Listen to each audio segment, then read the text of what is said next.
Podcast is intended for mature audiences. The views and opinions expressed are those of the panelists and do not reflect in any way those of the podcast partners, sponsors, or affiliates. Enjoy. Hi, this is Michael Buffer, and you're listening to the Voice of the People. Let's get ready for Boxing Voice. Every day I'm hustling, hustling, hustling, hustling, hustling, hustling, hustling, hustling, hustling, hustling, hustling. Every day I'm hustling, every day I'm hustling, every day I'm hustling, every day I'm hustling, every day I'm hustling, every day I'm hustling, every day I'm every day I'm every day I'm hustling, every day I'm hustling, every day I'm BoxingVoice.com. You seen what he did on Facebook, right? Listen, I'm gonna make a motherfucking emoji like this, look. Dollar D Beyonce Productions.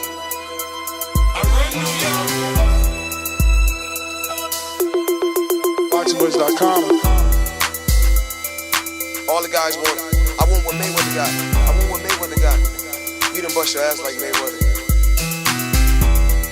I was born to fight.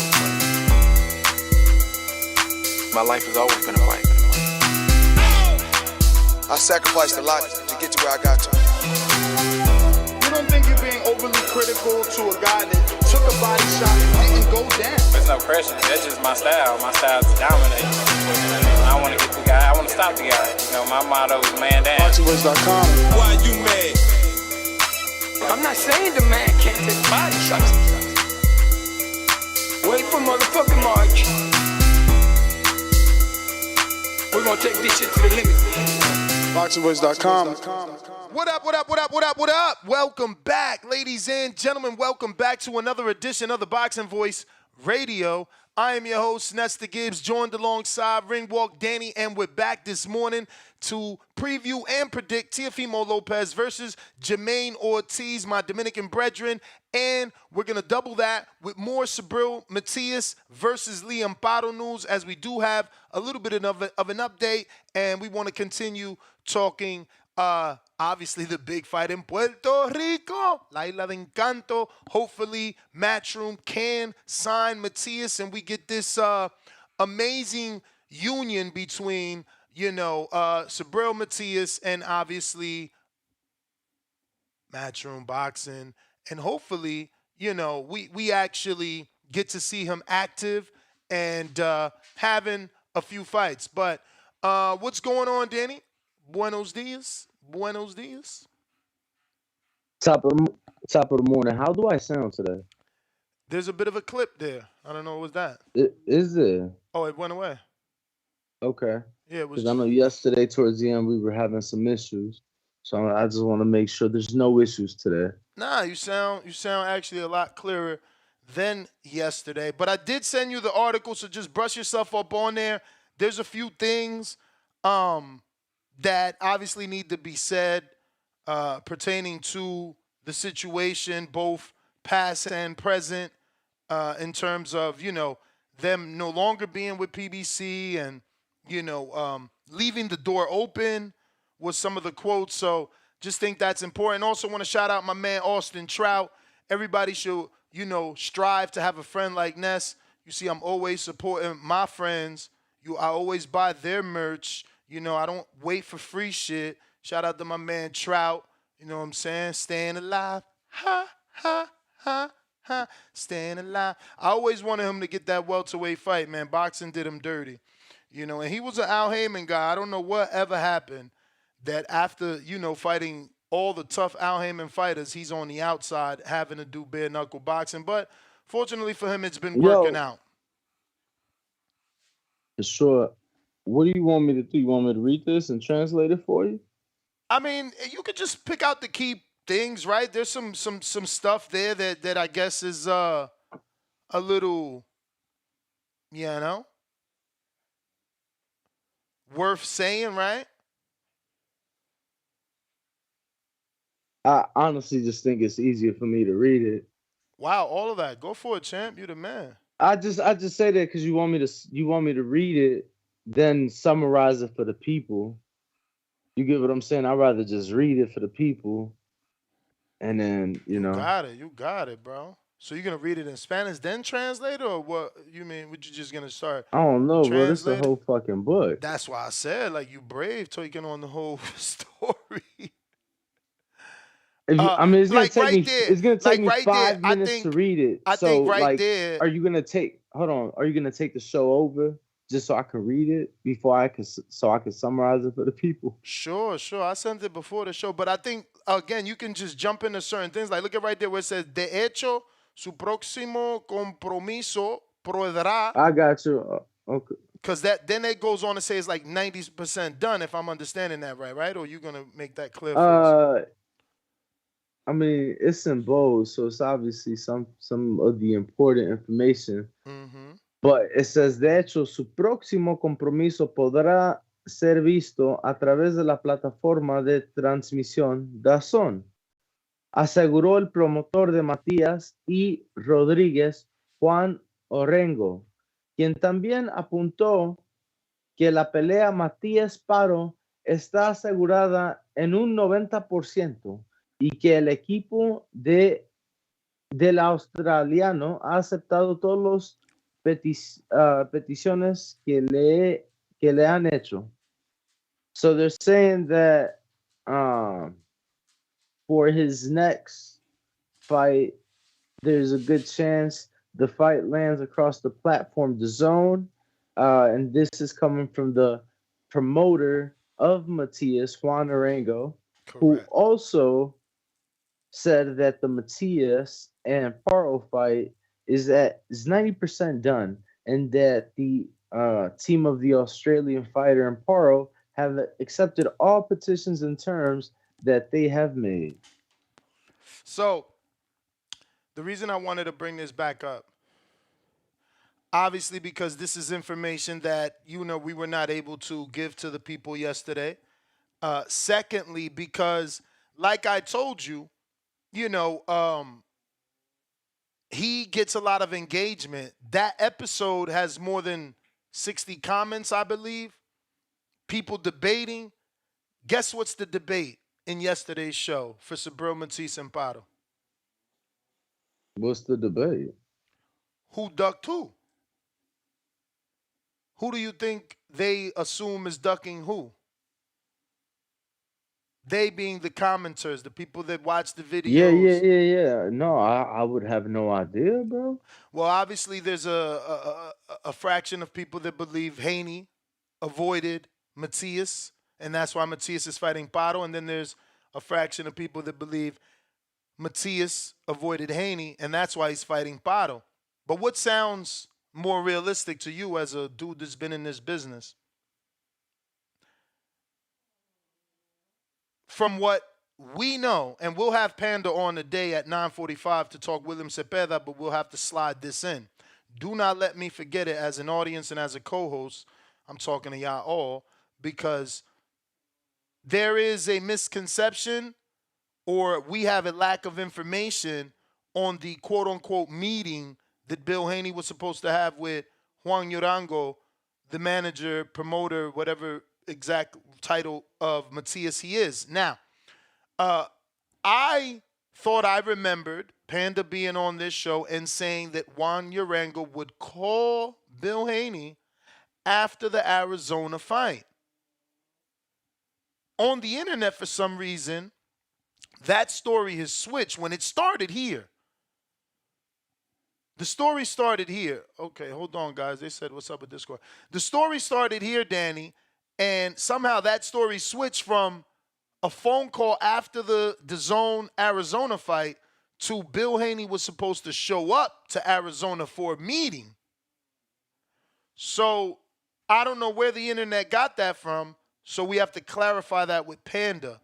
Was there supposed to be a phone call to or from, or was Bill supposed to show up in Arizona?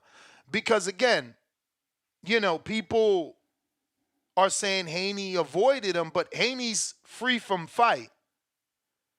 There's talks of a couple of fights with Haney, but he doesn't have a fight. The person that said he couldn't fight until at least April, if I'm remembering correctly, was Matias. Now Matias announces a fight for June, July. So someone tell me, why do you announce a fight for June, July on the network that Devin Haney has dealt with multiple occasions, and your fight is not Devin Haney? You know, people like to say who avoided who, but I mean, I feel like the writing's on the wall that not only the team, but the network wants to give Matias an introduction fight, possibly before going straight into a unification fight. So what I mean by introduction is maybe they want to introduce him to the DAZN audience before throwing him in there with a Haney in a big money fight that they got to come out the wallet for. Because again, how is it that you didn't have a meeting or there's no failed negotiations talk with Haney, but you are now almost about to strike a deal with the promoter that Haney deals with? It just don't make sense to me. Honestly, it don't. Like, something is up here, you know, and I'm trying to figure it out. Now, Ness, when you say it don't make sense, do you have an issue with it? Because I mean, yeah, because I want clarity. I mean, I thought we wanted the unification with Haney and Matias. I thought Bill received hella clout and wanted his son to receive hella respect for coming out of a Regis fight on Saturday and negotiating on a Sunday. So what happened to those negotiations is all I'm saying. I just want clarity. okay, and I might not be the guy to provide the clarity, but I am King Amin of Essex 1 on Instagram, King Amin of Essex 1 on Twitter, and the Championship Rounds on YouTube. And I think you're right about the idea, because when it came out, first thing came to my mind, I said, wow, Matias and Haney will eventually meet unless Richardson Hitches is in play. So my mind started working overtime, and I said, of course, the unification makes the most sense. But if Matias has got this fight and they need to kind of warm him up to the audience, I'm okay with that. You know, forget about the props of going from one fight and negotiating. And this is one thing you taught me. It has to make sense boxing wise. So we talked yesterday about Matias's audience or a lack thereof. Yeah, ideally he can get a name off of fighting Devin Haney, but that victory lap we talked about, let Matias do his victory lap. Let that fight still be on the table, and it'll be much bigger because... Hey, champ, I'm cool with that because you are selling my narrative. Champion gets his belt, go back home to the people that made you a champ and supported you. But then don't say Haney is avoiding this fight. Don't say Haney didn't show up to the meeting. Don't say Haney don't want the smoke. Say that Matias deserves to have A-side treatment, so Matchroom is giving it to him. That's all I'm saying. I'm just trying to dead the narrative. Well, you know, again, I can't speak for those that think that way. Maybe I'm bizarre, man, because I don't have that hate for Devin Haney. You know what I'm saying? My father had his issues, but I don't have enough issues with my father that I'm hating on the nigga that got a father. People that hate Devin Haney, you had issues with the dad, man. Like, grow the fuck up. Like, what are we talking about? So who gives a fuck about who ducked what? I mean, whatever. Go ahead, Danny. And didn't the champion Regis get his homecoming, his victory lap before the big fight, the pay-per-view fight with Haney? So there's precedent for it. You know, I think it's important for a guy like Subriel Matias to go back. You know, I searched pictures of the last venue he fought, and you know, it looks like a basketball gym. You know, so for him to come back now after so many years, for him to be able to headline in front of his people, you know, defending his belt, I think that mean a lot. Obviously, things have changed for him. His popularity has grown. Yesterday's show has gotten the attention of a lot of people. A lot of either Puerto Ricans or Puerto Rican Americans have reached out to me to, you know, tell me that within the last 12 months, they have either heard of him or noticed the increase, the push for him in the island of Puerto Rico. So at the end of the day, I think a fight home for him against the Leon Paro isn't a bad fight. I would like to see, I'm not gonna sit here and lie. because I think I said it yesterday, the Jake and Amanda card starts it, but I would like to see a better card than that. All due respect. Let me jump in here because I was waiting for that moment, right? Better card than that. So yesterday we talked about him coming back home to the Coliseo, and I asked, what was the last big fight? So my boy Cologne, and I think that's the brother of Pritchard, reached out to me and said that the last big fight there was Roman Rocky Martinez and Orlando Salido, and that was a top-ranked card. And honestly, Paro Matias doesn't top that. I mean, it just don't. First of all, you got Puerto Rico versus Mexico in Puerto Rico. So it just don't top that.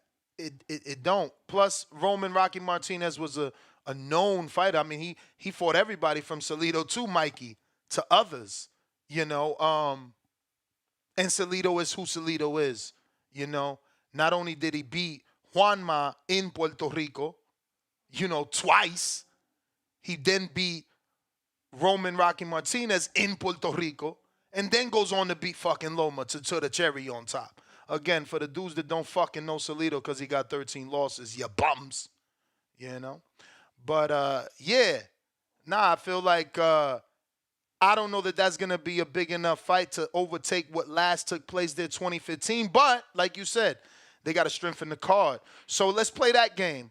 Who should go on the undercard? So, and I don't think that it's supposed to outshine the last big one. I think it's just about getting big fights back on the island. You get what I'm saying? I brought up the Amanda and the Jake card because obviously this is the first big fight back. So I got to give them their just due. But I'm not going no further back. I just want to see good fights, big fights on the island. Something that's gonna get me to come out. On the undercard though. Mm-hmm. Guys may not I don't know, they may not like this, but based off the opponent next month or later this month, I wouldn't mind seeing Edgar Berlanga co-main event that card. What you think about that, Ness? I would love Berlanga on the undercard, but I'm afraid that he outshines him. Berlanga is so intertwined with that Latin trap music artist. Like, bro, he fuck around, have Anuel show up or Bad Bunny, and then what? He get one of them big names to walk him out, and you the co-main, and who walks out Matias? Nah, look, he gets somebody to walk him out. I don't know what he listened to. You feel me? We don't see him with nobody. But like, are you more worried about the risk of him outshining them or the risk of Matias not being able to sell out on his own? You get what I'm saying? At the end of the day, I think you're right. I think it's more of a risk that he doesn't sell out on his own, so we want to make sure that it sells out. But yeah, I think there's still an equal risk of being outshined by Berlanga. I mean, what's your thoughts? I think. And he dropped. No, listen, I'm back. Berlanga, of course I like that. I love it, but I thought, I don't want to say go a little bit lower tier, but still building. We talking about building, right? Shout out to Hector Lavoe. Oh yeah, como va? I want Andy Cruz on that undercard. Wait, but he's Cuban. Yeah, man, but it's La Isla altogether. It's Cuba, Puerto Rico. I mean, it is everything. Caribe. Cuban is Caribe. Like, it's all right there, But, I mean, they're all Caribeños, I guess. So, I don't know. But I guess. I know it get dicey. I would rather send Mexicans, right? Like, we throw Matias, we throw Berlanga, and any other Puerto Rican that Matchroom has without co-promoting. We don't want to co-promote. So after that, we bring in Mexicans. That's it. Mexicans versus Puerto Ricans. That's it. You just bring the Mexicans to Puerto Rico so they could cheer that they get beat in Puerto Rico. That's facts. I was just thinking from those purists on the island that love boxing, and we know any boxing purists, they always find their way to Cubans. You know what I mean? So it's just kind of Really? bringing that. I don't know. Yeah. I think you the purist. Maybe that melanin is part Cuban you got in you. What are you talking about? I ain't never hit. Yo, honestly, salute to you, man. You probably like, oh yeah, no, I keep forgetting David Morrell is Cuban.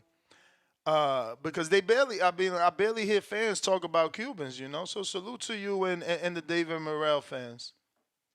Rigo, come on, man. Don't come on. No, We I had mean, years. yeah, but champ. But think about how long ago that was. That's what I'm saying. Like it's very spread out, like that fandom.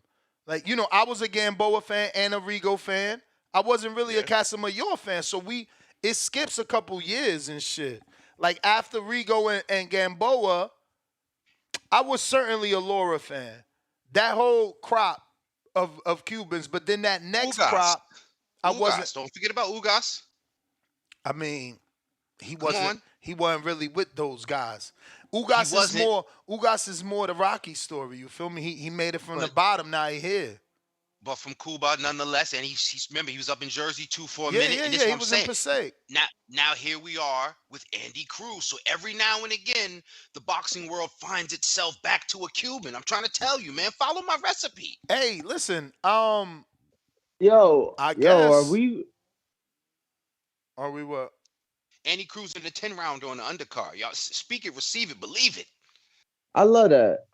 Personally, I don't think that it gotta be like, when the fuck is it ever all this or all that? I mean, PBC throws a Juneteenth show and they have 9 Mexican fighters and Charlo's your only African American fighter, like like on a Juneteenth show. So I don't know where in the rule book it say it gotta be all. You feel me? I remember that. Bro, T.O. Jamaine, did y'all watch the Blood, Sweat, and Tears? I watched it last night. Bro, Yeah, I'm going to go ahead and dropped. say this. I expected more based off the 2 fans that called in yesterday. Like, yo, did you watch it? You got to watch. Like, I expected more, but it was good. You know, I love that they gave us that side of him with his son, and that his son loves boxing already, out there jabbing and shit and bobbing and weaving. We didn't really get much from Jamaine. I feel like all the scenes, actually, the whole Blood, Sweat, and Tears was pretty low budget. Everything was shot in Top Rank or in Jamaine's gym, and all they did was sit down the fighters somewhere to like be interviewed and then splice that into the gym work. There wasn't a lot, or am I missing? Like, did they go to anyone's house? Did they walk a city, go to a restaurant? Like, it was all in the gym, right? I mean, no, they definitely spent the time at Jermaine's house with his daughter. Yes, we did see the feel couch me? scene. And- The couch scene, yes. And I mean, And we seen T.O. leaving think- his house where the private property sign and the wooden gate. But we didn't get a when he was driving the Escalade. That Escalade scene, Okay. right before he came out that gate. You know, so we did see the house, but I mean, I guess it still was predominantly gym though. No, it was predominantly gym. I mean, like I said, it was the small scene with Jamaine and his daughter. From my knowledge of, you know, following his career and following him on social media, that's the first like anything I've seen of his daughter. I know he's spoken about it, but like I'm pretty sure he keeps, you know, his home life pretty private. So I think, you know, he opened up through that. But you're right, it was mostly gym stuff for the most part. Well, one of the things I can't appreciate about it is that I caught it in the gym. Now, I get up at 5 in the morning to hit the gym. So as I look up at the television, I'm like, damn, ESPN has this on, or ESPN2, so it's on the networks. So I appreciated that visibility. Oh, it was. Yeah. Okay, because I found it on YouTube, obviously. It was. It was on ESPN News. I don't know if it was on another network, but last night, like on my YouTube TV, so the actual cable, you feel me, version. I'm scrolling through maybe like 10:30 p.m., 11 p.m., and it was playing on ESPN News, the Mm-hmm. channel as well. So, I'm sure it made it to some people's visibility. And actually, to Amin's point, they did send out a press release or something stating what networks and at what times we're going to be showing that along with Keyshawn special. Yeah, so that visibility piece, I like the quality. I'm with you, Ness. I know you're very strict with quality. The quality of they could have done better as far as being more in depth and using more footage.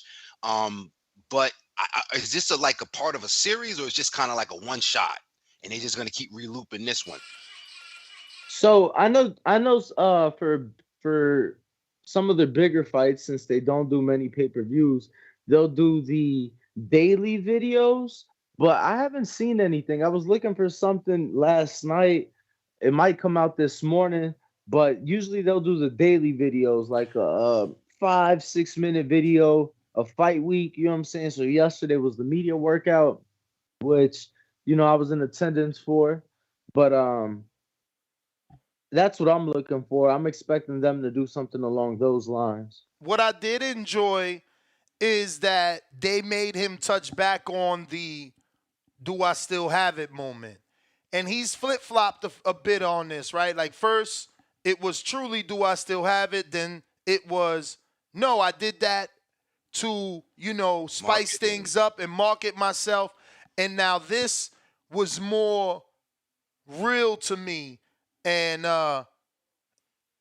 he really questions himself, did he still have it, but not from, I mean, more from a competitive standpoint. I feel like them revisiting it made me understand that and feel that more than in the past where it was like, oh, Tio don't know if he belongs, I don't know. Maybe you guys didn't interpret that way, and maybe it didn't do what it did for me, but it did change my view on it. I don't know how y'all felt when that moment came up, because truthfully, I felt like it was different audio too, because I never heard Gardy in the past say, "Nah, man, of course you still got it." Like there was a conversation for us. Yeah, I heard that. Oh, you Word. did? Oh, y'all did. Yeah. Yeah, In the so past, so I'm saying in the past. Yes. Oh, okay. I never heard that. I never heard Was it Gardy Lopez or Gardy say that to yeah. him? Like I always heard the one way conversation through Tio. Never heard the other guy. So the way I heard it was Tio question himself and Guardy reassure him like, yeah, you Yes. Yeah. still have it. Yeah. Yes. But that's not what we saw in that clip. What we saw, it seemed like it was a conversation. It seemed like there was more than or the audio. I'm with you, Ness. Yeah, I It felt seemed like like he said they more words. I felt like he was like, "Yeah, of course you still got it." I don't know. Maybe we got to go back, no, no, but no. But even I think there was even more than that. Like we heard that once Tio questioned himself. I just feel like they gave us more, whether it was before or after, or obviously right before, right after. But I did notice improved audio at the very least. so So did that moment change you got your guys' opinion of it, or is it the same? What did you make of that moment? for me, I had the same opinion, which was that it was genuine apprehension. He was genuinely questioning himself, and he heard the right answer from his team. He heard what you need to hear from your team. Nah, man, you still got it. You have to be pushed, so you have to be reassured. He was going through a lot in that particular moment, not just with the fight. Also, outside we all go through shit with our old lady sometimes, man. So that is enough for him to have questioned it. I didn't have any issue with him questioning himself. I respect the fact that he questioned himself, and I appreciate the fact that his team reassured him. Beyond now, what I didn't like, they didn't get into the whole. At least I didn't see the blacks. Keep the blacks. Yeah, no, they stood away from that. They stood Yeah, away and from that's what that. I didn't like. I mean, it's like you need a. I feel like for that situation, you almost need like a Oprah or Ellen or Brian Gumble, like somebody that is Shannon Sharp, or us. someone that you know, can do that, I guess. I don't know. That But specializes in. that specializes in sit downs and makes people cry. That's the thing, you know what I'm saying? Because that's how you gonna get to the bottom, the root of that conversation is if you could get him in tune with his emotions. And you know,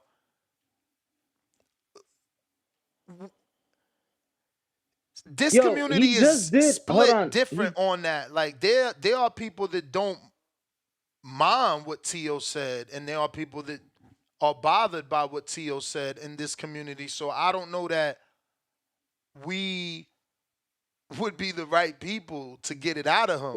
Word. Because you know what it is for me? And I'm gonna let you go, Danny. I just need to because I would love to. The championship rounds would be the great place for him, by the way, Tio. If you ain't scared, I done seen you sit on lesser venues. But I think if my only question to him would be, I would say, yo, Tio. And I would say it just like this. My nigga, what's up?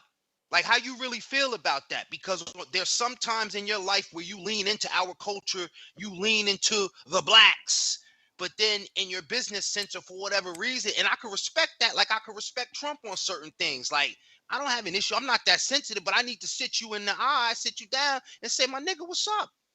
What's up? Do I need to, you know what I mean? Like, do we need to have a, what's up? Go ahead, Danny. No, just because you brought the Trump thing up. I was literally watching MSNBC yesterday, right?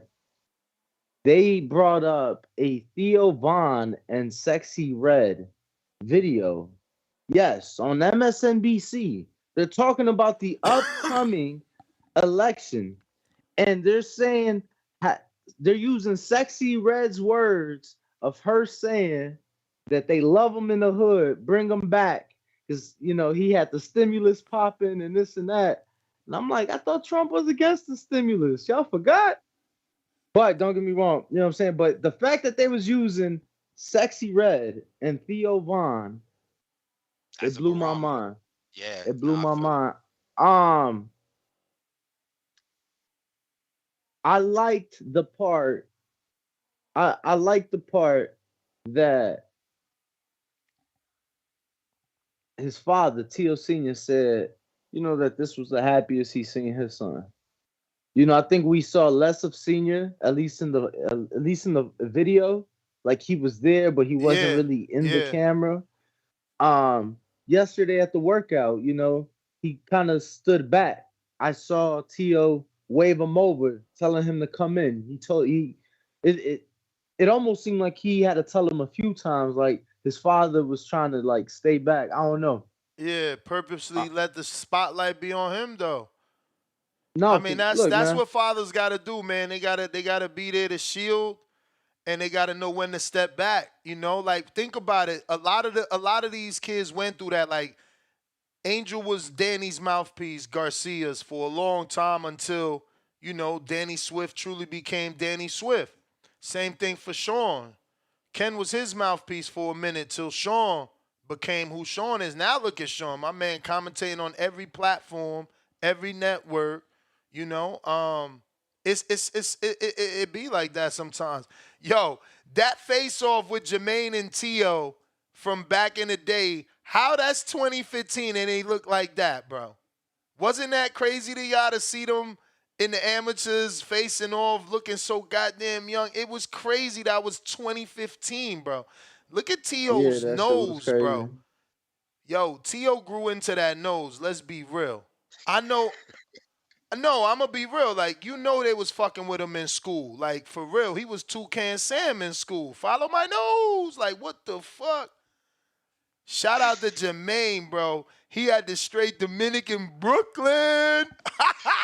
He used to wet that and throw the fucking gel in there and start listening to bachata and shit. What? Jamaine looked like he went to Behringer for real, like he was on Highland and Park. Bruh, he was taller than Tio too. Look at Tio. Tio was always a little mean motherfucker. Look at it. Look at where he was looking. And look at him. He was shaving his eyebrows back then. Damn, Tio. He had 2 earrings on back then. Yo, shout out to Tio, man. Maturity, man, and that's what I'm saying. I think in that moment you have to be mature enough to question yourself, man. You dig what I'm saying? That's why I don't hold that against him. Um, you know, the, the whole situation as far as like this whole how they're marketing this fight. I think Tio's is handling it well because of something that you guys pointed out. He's handling it. Even the comments that we might have thought went a little sideways, whatever. He don't got dad stepping out in front trying to clean up his remarks. He's standing on everything he says. So, salute to him. And let's just see what turns of this fight. I think when we get in both these guys into the ring, I think Jamaine is going to have a different confidence that I don't know how well it's going to do, but I think he's been very confident going into this fight, and I want to see him like he's going to be fearless. I think that fearlessness is going to play well because it's going to make it an action-packed fight, and Tio going to have to show out. Yo, did y'all even know they fought in the Emmys? That's obviously my bad for not knowing, but that make it a little bit more interesting for me. That's crazy because we use that narrative in the past, like, oh, well, Bud fought Mikey or Bud fought Danny. And now I really feel like them showing us the face off, it gives me the sense that, yes, Ortiz lost, but he does have a sense of familiarity with Tio. He knows maybe what to expect, maybe. And whether or not those things are real, because they fought in the amateurs and because Top Rank chose to highlight that, now it's echoing in my head, and I'm giving Jamaine more of a shot. Even though I know he lost back then, which my mind should be telling me he beat him back then. He's only gotten better now, Tio, so he should beat him again, which is probably, why the bookies have it the way they have it. But it did pull at me, them having that amateur fight, them giving me that information. I guess ultimately what I'm trying to say is it did make me more interested. Did it do that for y'all? Absolutely. And Ness, remember, we just seen this recently with Corey Marksman, right? One guy feel like, man, I already beat this guy. I'm gonna fuck him up when I see him. And the other guy Bro, that feels shit like, ended in draw. That was so sad. But that was Marksman's fault too. Like, he ain't doing enough. I'm gonna be real. He ain't doing enough. The other dude was definitely the aggressor and trying to kick up the whole fight. Because when one guy think I already got him and I have his number versus the guy that feels like, yo, I got your number now, I think that's a very competitive instinct. And we're going to see that in Taylor Lopez. Yeah, the whole that was then, this is now thing, I could see it. But the issue is Tio's been performing then and now. So has Jamaine. One thing I want to bring up about yesterday's interview with Jamaine is the fact that he brought up according to him, currently existing back injury that Rolando Romero is going through, and he said that maybe Pitbull can take advantage of that back injury. So. You said Jamaine said that or Tio said that? Tio. Yeah, I thought I seen something like that, but it seemed like the ongoing saga continue. Yeah, I seen something that Romero said, like, oh, Tio don't want to open up that word that can't. I mean, I'm paraphrasing. I'm making my own words here as well, but basically, he don't want to open up that door with me. I know too much about him. Absolutely, is what I seen Romero said. And then he ended it with some, basically with something to let Tio know there's more where this came from, right? So his ending was more like, I saved his life on many occasions or something like that. I could be fucking that last part up, but certainly not fucking up the part about saving his life. But yeah, I got some super chats I got to get to. Leonard Sterling in the UK, 2-pounder. Available slots, MR announced February, March, April, May, June. MR Promotions that has Barroso, is that what you're talking about? Or is he just saying Matchroom? Oh, shit, you're right, Matchroom. Shout out to Hardin. That make more sense. Nah, that's that Florida weed. That's that Florida. Danny, Deacon. We got Octo $2. Deacon. Danny, how did Tio look at the open workout? Fire emoji. Hey man, Tio looks so happy, so energetic. That's what's up. You know, yeah. He said it's because he didn't have to deal with media like me, man. So you know, he was good, looking sharp, doing backflips, all type of shit, man. So breaking, you know, because See, the boy I got would've- feet. he was dancing, bro. No, I look, would have confronted him, and I always done that. I'd have been like, I mean, like when Charlo got mad at me, I confronted him like, Champ, what the fuck is you mad at? Like you beat Trout, like what is you mad at? And I see it. Maybe that's what it is that I rock Trout apparel, but I don't know. Like you beat Trout, why is you mad? Like I would have asked him like, what you mean media like me, Champ? Like what I ever done to you besides ask you questions? Like got personal vendettas for no reason. I put him on a spot. I ain't trying to hear that shit. I just know that there was no end to it, because at the end of the day, I should not affect another man's happiness, especially one. I mean, so that's that one up. That's the one up you got. But I'm pretty sure this stems from the Devin Haney shit. So it's like no, for sure. I mean, bro, it's been so many years of this. Like I was in the gym with Tio before I was in the gym with Tank, before I was in the gym with Devin. But me doing my job, you feel me, upset some people. Well, yeah, Danny, because it's like that because we went through that with Shakur. You know, we probably made the mistake of going to Devin camp and then Shakur camp, or was it Shakur camp and then Devin camp back to back, and that obviously made him question things too. It's like they don't want you to be friends with both people. You know, you could only be friends with one person. And I think that's pretty corny. But I still say, I'm sorry. I mean, I know you're trying to get in there. I ain't going to let you forget it. I still say, bro, don't, you keep talking. You keep talking. That's I on ain't going him. nowhere. I kept asking questions. That's on him if right he got there. a problem. You know what I'm saying? He the one going to look silly. Like you said, you shouldn't be affecting that millionaire.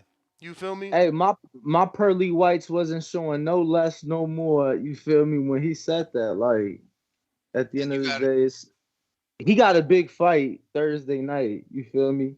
If me, or if you not dealing with me make you happy, and that's gonna give this sport a better fight, so fucking be it. Y'all welcome. What the fuck we talking about? Y'all welcome. Look at Rue. Rue said this used to be the Tio voice a few years ago. Yeah, but that's the thing. Fighters want you to buy into their narrative, and if you don't, you ain't cool. And you know, we had an interview scheduled. You know, so I posted on my story a picture of Tio, and I'm like, yeah, we about to have the unified champ on at 9:30 a.m. And he hit me like, Champ, what you mean? Unified. You know I'm undisputed. I'm like, Champ, Devin got the belt. He like, oh, I mean, see me fight week then. We ain't doing no interview. I'm like, oh, why? I'm like, damn. You know what I'm saying? Hey, no, so they get too Tio, emotional, though. man. They get too emotional. But me and Shout him out to at least, Tio. and that's what I'm saying. I'm Hold on, different. no. I'm confrontational. Me and him, we addressed that shit, you know. I'm like, look, I've said some See, shit. but you look at things differently, bro. You look at things I'm older. differently. I'm older. Again, no, but I'm looking at it like we the voice of the people. I'm looking at it for the people, the greater good. Like Ringwalk Danny not being in the camp has now gave us a hell of a fucking fight on Thursday. Salute to Ringwalk Danny, goddammit. But salute to Tio, salute to Tio because he he brought in new strength and conditioning coach, good friend of mine, very good friend of mine. Shout out to my boy LaRon. Go back to our military days. So, you know, he's employing veterans. Shout out to Tio for that, and shout out to my boy LaRon. I know he's worked very hard for this camp.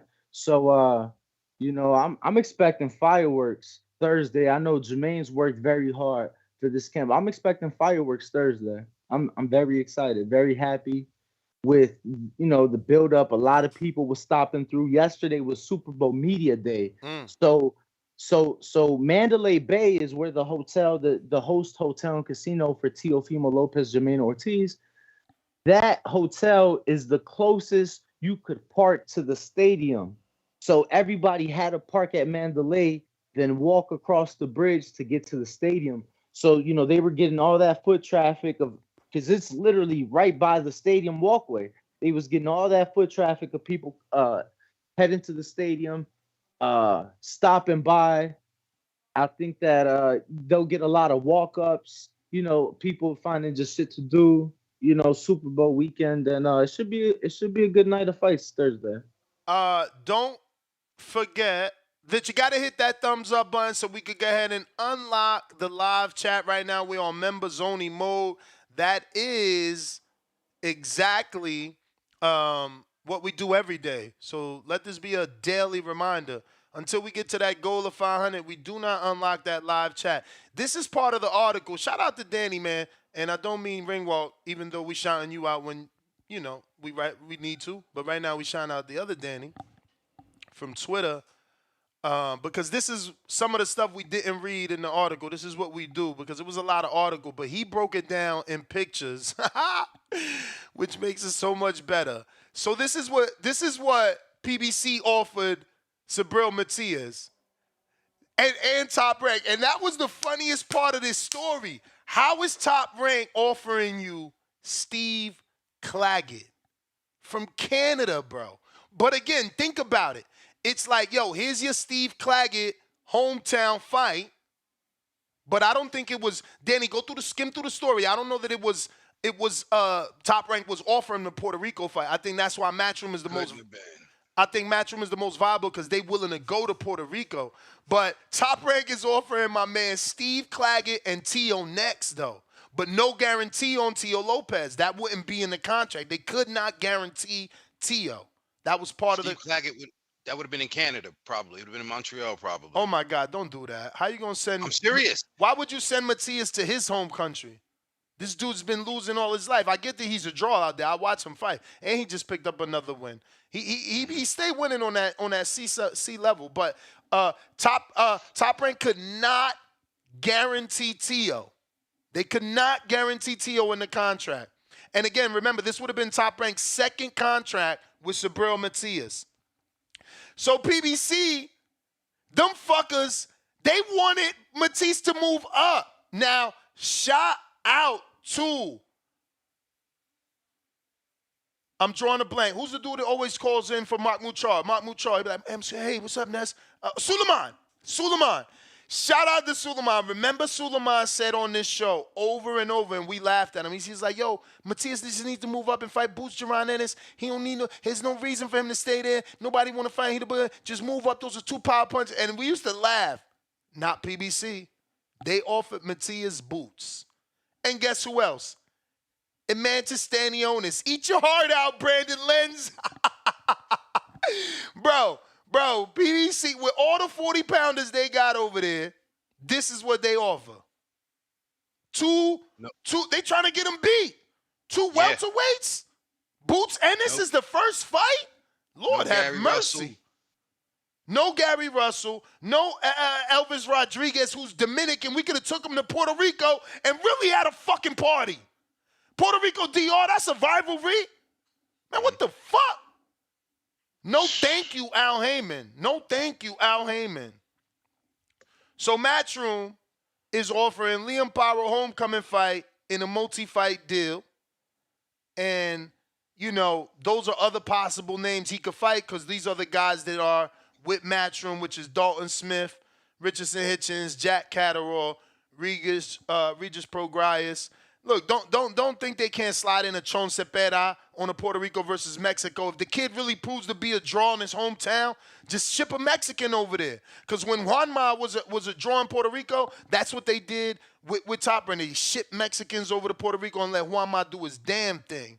And listen, Juanma was big, bro. My man had the fucking Dodge sponsorship. They gave him free Chargers, member Challengers. Yo, he had it all with Dodge in Puerto Rico. But go ahead.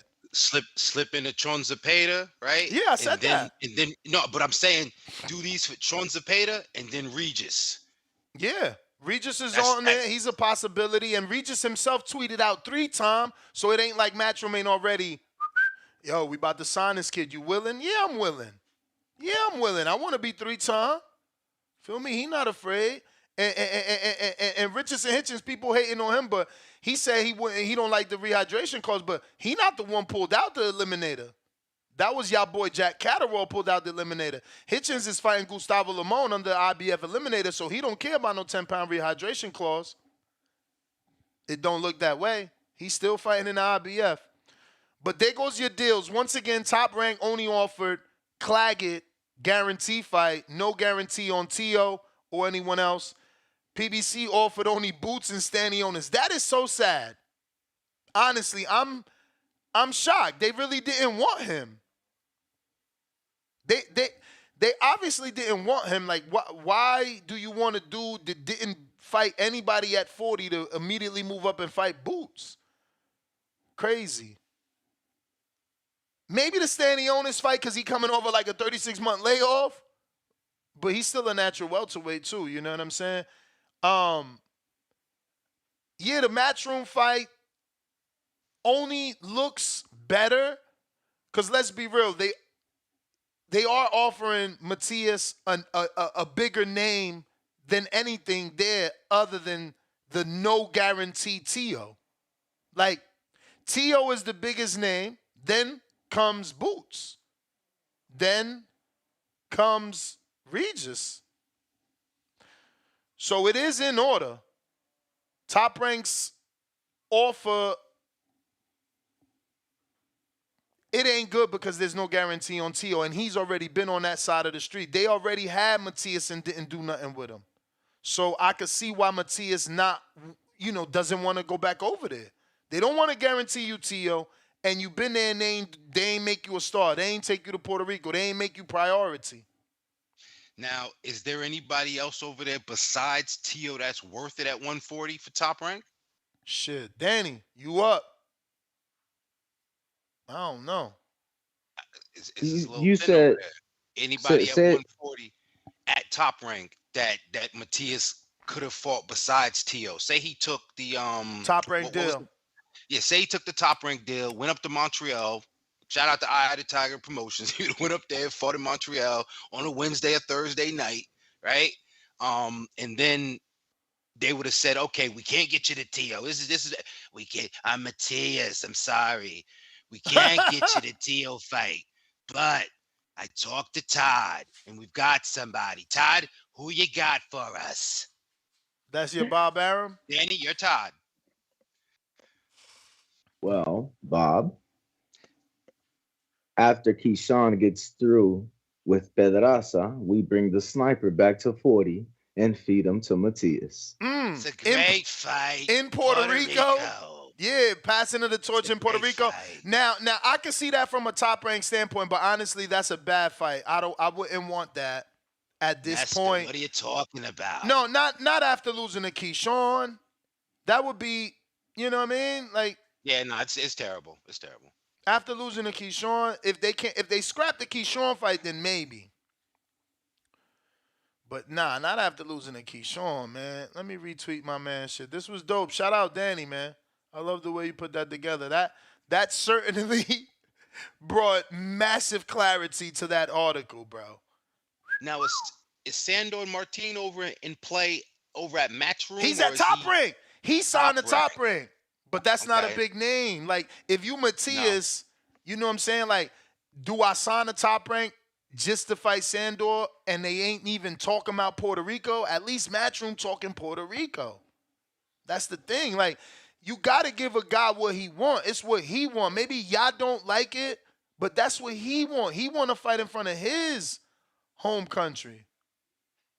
If I was Matias, of course, I'm going with the Matchroom deal. But the Top Rank deal, if he sat down with some smart people, he say, "Look, give me give me this first guy, but take me back to Puerto Rico against Sandor Martin, or New York or Puerto Rico." And Top Rank may or may not budge on that. So, you got to go immediately with the hometown deal. It's so crazy because, again, you heard me say how many times Top Rank went over there with Juanma. I don't get why they never were interested in going over there with Matias. Well, I got a Prince Charles impression. He's not the right shade of cocoa. That's what I said. I said that yesterday. He needs a Don King. Don King was the mouthpiece for Trinidad. Trinidad, and let's be real, guys. Trinidad was slight shade lighter. Matias,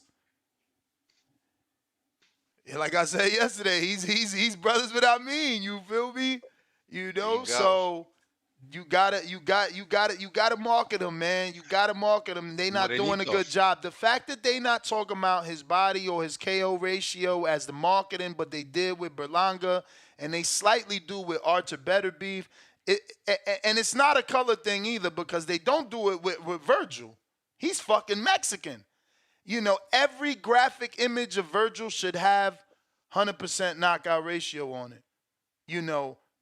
Knocks out it's somewhere it should say knocks out everybody, and they don't. I just think it's boxing as a whole with a lack of promotion. But this is Matias with Trinidad. And again, just slightly, but he's an attractive looking guy. He's got a great smile. He gets on plenty of podcasts. It's hard to get him on this one, but I swear the one with the news we doing, like the screenshot has 3 views. I was tight.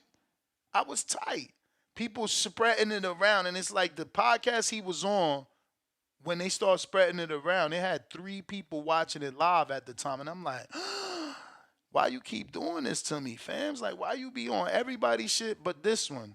But again, at least he's getting the love from the Puerto Rican greats. He needs a couple more people, showing out for him and showing up. The Ivan Calderons, the Miguel Cottos. Have Trinidad keep coming, Even the sniper, because people don't give Pedraza the credit he deserves. I mean, after Cotto, it's Pedraza, ladies and gentlemen. Let's stop disrespecting him. He's a 2-time Puerto Rican champ. Like, after Cotto, the greatest y'all got is Pedraza, and we got to see what Matias does right now as a 1-time champ. But phone lines are open. I know you in between. I don't know if you want to cut out now and give out your socials, or you sticking around for some callers. Phone lines are open, though. Discord and Twitter Spaces for anybody that wants to call in and voice their opinion. Double topic, previewing, predicting Teo versus Jamaine. Now, we didn't really do much predictions because I want to wait for the weigh-in. But obviously the favorite is the favorite because he's the favorite and all the accolades, There is that moment we didn't talk about. That is a special moment for Teo.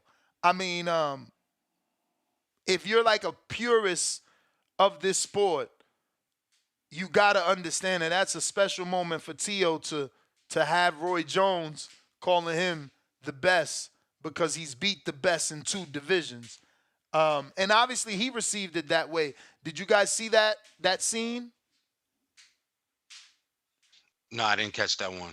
Oh, okay. Yeah, he kind of like showed his phone. He did it like on I think it was like a Fight Hype interview or something like that. Yeah. Roy Jones did. I thought it was Fight Hub, but yeah. It could have been, and they showed Teo during the Blood, Sweat, and Tears special. Yeah. But I think that's shit.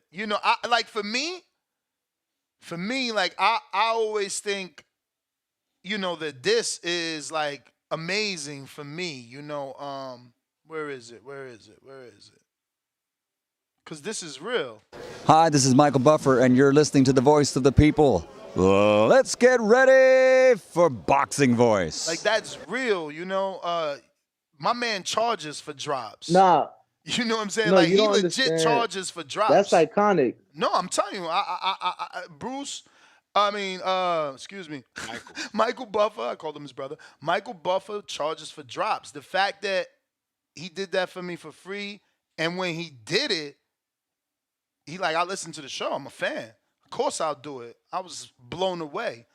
So I could only imagine as a fighter having Roy Jones Jr. thinking you're great and speaking so highly on your behalf. So I felt like that was a dope moment for Teo. Let me see here. Shit, you, Go ahead. you got Michael for your show. I went to the Super Bowl media day yesterday. 24,000 people in attendance just to watch the players speak in front of the cameras, and they had Bruce Buffer announce the teams. And bro, the stadium went electric, especially when they announced the 49ers. So shit, I was just there. I got my phone out. I'm like, oh shit, they brought Bruce out. I thought that was dope. What you being a doing for fight the Super fan. Bowl? You said you working, right? You got a job for the Super Bowl, or you going to the bowl? Nah. Only way I'm going to the bowl is if Champ got an extra availability in his suite or something like that. But nah, I'm watching that shit at the crib. Okay. Bro, 15 person. So they got a nightclub at the stadium, right? So they got the booths like they do in clubs. You get the bottles right at the end zone, right on the floor. 15 person booth, $1 million.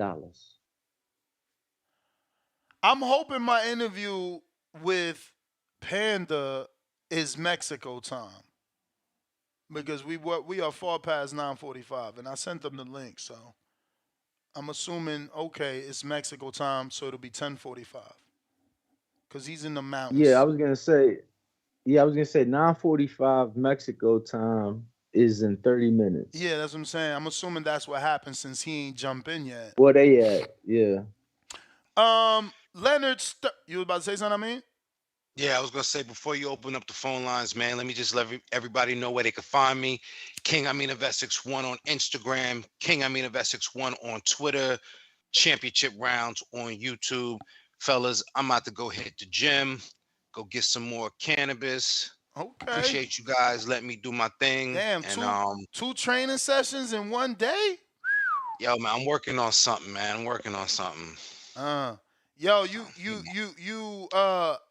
I ain't even gonna sandbag you. I'm gonna let you know. You leaving, and it looked like my man Pete Dobson want to jump on, so I don't know if you want to stay. Nah, you know what? Nah, if Pete jump on, I'm gonna hang out. Yeah, I just asked him, was he free? He said he's free, so I sent him the link. Hold up. Pistol in the building. Mm-hmm. You got any super chats? We do. Thank you. Leonard Sterling, 2-pounder. Matchroom has Yankel Rivera, Puerto Rican Olympian, fighting February 24th. So there goes. That's another guy they can add in the future to the Puerto Rican card. We got New York Bullet, $5. After the comments Tio made about Puerto Rico on Pro Box, I hope Ortiz puts hands on him. 100 glove emoji. Yo, send me that in my DM. I didn't see that. Send me that. I was. Go ahead. I was just gonna be like, damn, that's what he say. Were you there? No, I ain't see that because I wasn't at that Pro Box event that he went to. So you haven't seen him? Okay. Nah, he wasn't at the Pro Box event I went to, and I went to 2 already. But Leonard Sterling, 2-pounder. He says, he's tweet Matias reply to TOPR comment. Huh?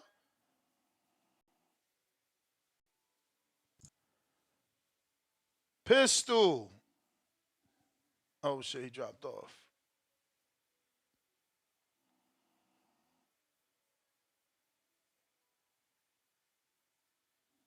He'll be calling back in. I have no clue what this means, Leonard, but I read it. Next one from him. Chong fighting Dalton Smith March 23rd if Chong wins. Damn, that's crazy. Yo, shout out to Matchroom. See what I'm saying? Bro, that's 3 fights now, right, for him? Let me double check.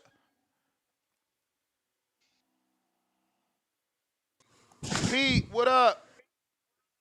Yo, my bad. I was trying to put a shirt on. Nah, no worries, man. No worries. So I'm happy to have you on the show. First and foremost, you definitely proved a lot of people wrong. The popular bet, bro, was that you were getting stopped. But you certainly held your own in there and showed you belong. But I felt like you was rusty, champ. Was the inactivity the issue for you? I felt like the timing was off. you wasn't as accurate in the first, let's say, 3 rounds as you were towards the end? What you think? I feel like it was more making the weight and shit. Like they gave me a short camp. You know, when I found out about the fight, I was type heavy, so I was like mostly focusing on cutting weight. And I don't really think it was in the activity. It was more in the beginning. I was like, yo, I want to see what he got. I'm gonna let him throw, and because he really in his head, he think he gonna knock me out in the first round. So it was basically like, you know, like Muhammad Ali, rope a dope type shit. Like I was like, yo, let him throw. We got 12 rounds. I ain't going 12 rounds. If I give him the first 2 rounds, that ain't really gonna be much. You feel me? That's what I was thinking in my head, and I get him on the back end. Yo, Ness, let me jump in right quick. Pistol, what up? Yo, this I mean. Yo, it was good.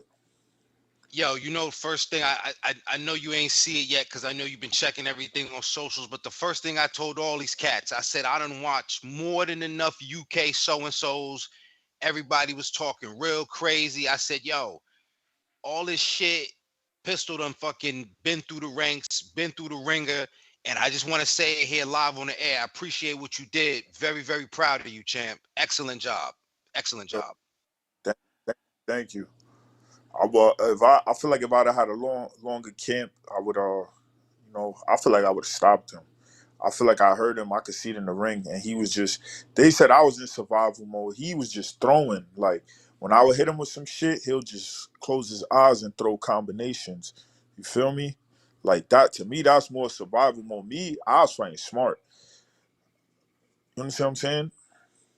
I felt like you wasn't active enough, champ. Like it was hard to give you certain rounds because let's say you would land a big right hand, then you might land 2 more body shots, and the rest is like you catching or you know, not throwing. It was mad jabs.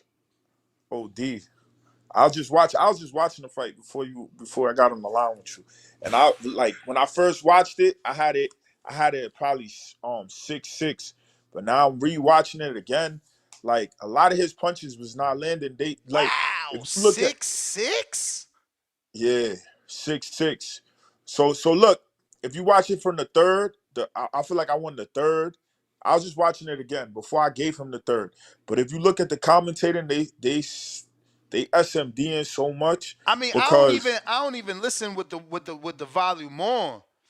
Again, I was just thinking activity. He just was How many times did you watch the fight? Nah, I only watched it once. That's what I'm saying. Watch it again, bro. Watch it again.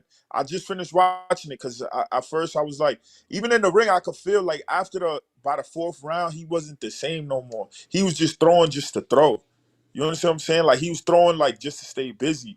But that wins fights, though. But that wins fights. It don't matter that they ain't doing nothing to you. It is one fighter's more active in the eyes of the judges. But let's get into the nitty gritty. Do you still got the contract? Did the performance earn you the contract, right? Because wasn't a contract dependent on the performance? The contract was dependent on the win. I had to win to get the contract. You feel me? And I lost. So, you know, my manager's still speaking to Eddie. He trying to they ain't even like, yo, we'll give him a 1 fight back because he did better than we expected type shit.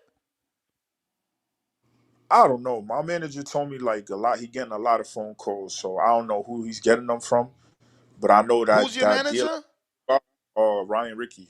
Okay, I didn't know that. That's my guy. I have a lot of his fighters on the show. Shout out to my man Lorenzo Medina. Yeah, that's my little bro. Yeah, is he next up or what? Because people saying I'm too hyped on him. I think he like the Latin version of James Toney. I'm going too far. Pete, yeah. Look at him. Talking about Latin version of James Toney. First fight we watched him, he got dropped and went to decision. Bro, that wasn't a drop. Stop lying. That wasn't a drop. They clearly showed you on the replay. Why you keep doing that? Yo, I want to hear your. I want to hear your. I smoke weed. I smoke weed. I don't your remember man's was at the fight. Yeah, Danny, you was at the fight. He want to hear your thoughts. Danny. I feel like Danny don't be showing me love like you be showing me love. So I want to hear what I'm the East Coast guy. Hey, yo, Yo, Here man, you go. fuck all Don't that. throw me On under no mothers, buses on just my, because he said that. I know how you do. Don't do. I no, ain't no, no, say no, no, nothing. no, no, no. But bro, I was telling everybody to bet the fight go Oh the yeah, distance, bro. yeah, he did say that, but he I ain't was tell telling us though. everybody. No, he told everybody except us. He ain't even come on the But I show, wasn't Pete. on the show. I wasn't on the show. Remember, I was in LA Wednesday. I ain't get back from LA till Thursday. And then Friday I was gone. So it was like, bro, but I made motherfuckers money. I told them, I'm like, y'all crazy as fuck. If you think Pete ain't bro, you think he gonna stop? Okay, Pete, cool. I gotta ask you this because Connor. But no, in Oh, he terms of the left. fight, He left. Though, he Wait, oh, wait. He got a call or something.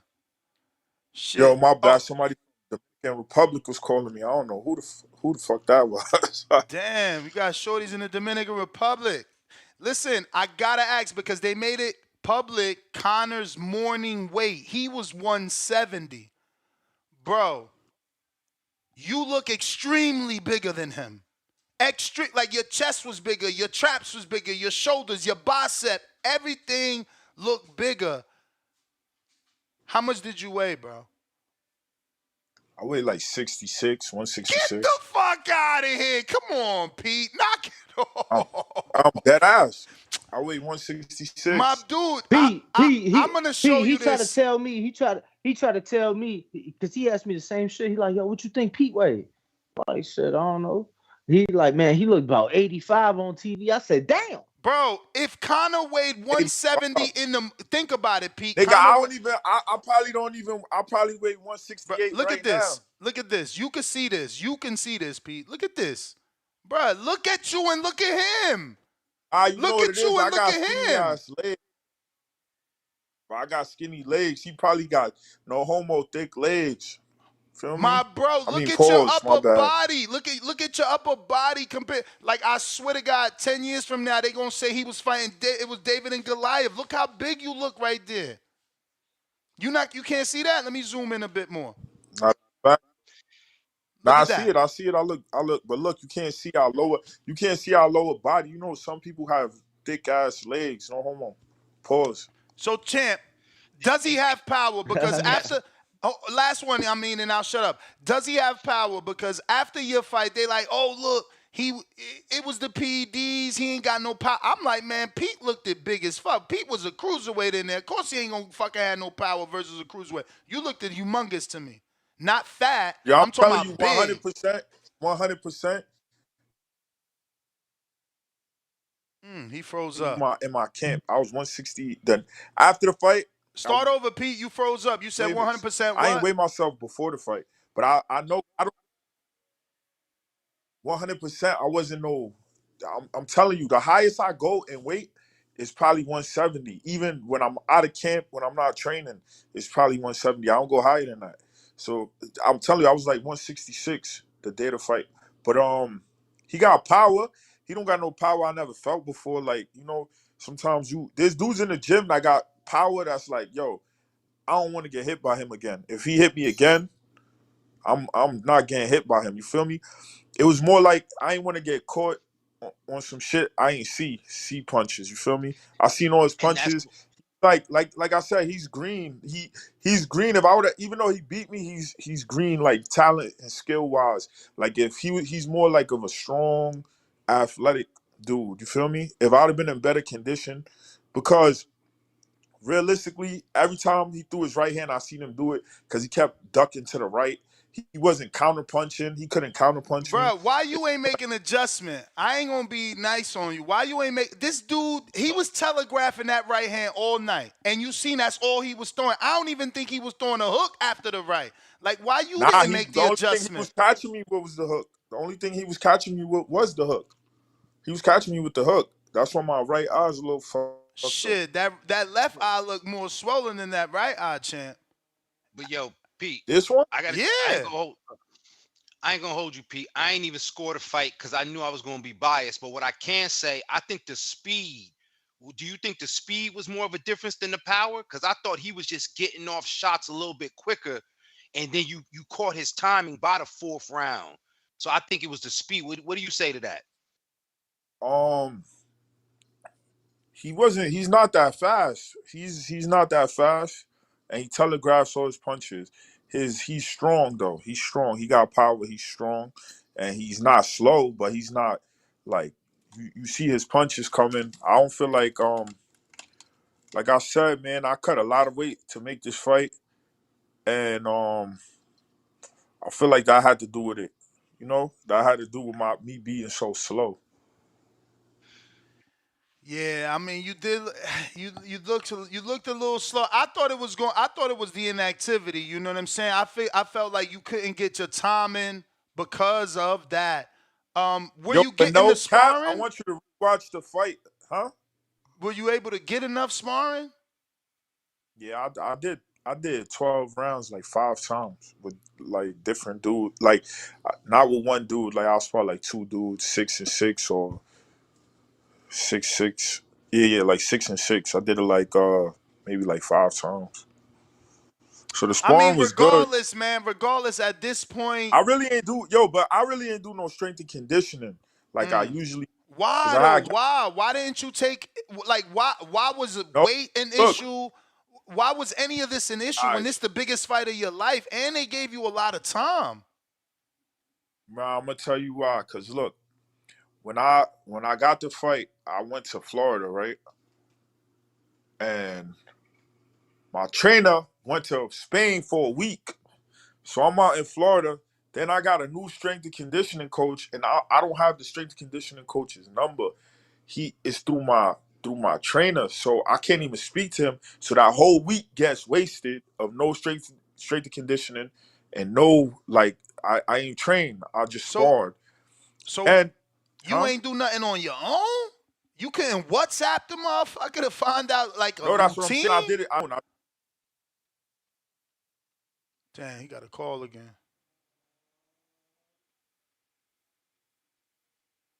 Phone blowing up. But if you are tuned in, don't forget, smash the like button. Stop being a Word. stingy motherfucker. Cause we got all the way to 1,000, and this is exactly why we be on members mode. Y'all be acting stingy. It be 1,000, 2,000 people watching, and we got 200 thumbs up. So we gonna be stingy too, and keep it to our members who do appreciate us. Yo, Damn. before Pistol jump back on, I really do got to slide up out of here. King Amin of Essex 1 on IG, King Amin of Essex 1 on Twitter, the championship rounds on YouTube. I'm out of here. Peace, fellas. You already know. Appreciate you, man. Manuel ALG $2. He says, Zepeda interview today. Yeah, it's supposed to be in another 15 minutes. Yeah.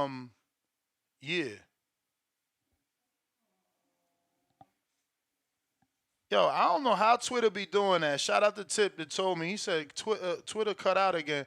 It just muted itself. This shit is so weird, man. Glitchy ass up. Yeah, nah, it is because let me tell you, I don't be doing nothing. This shit just, it's always something. I hope y'all can hear me though. We reconnected it. I don't know what's up. Twitter funny.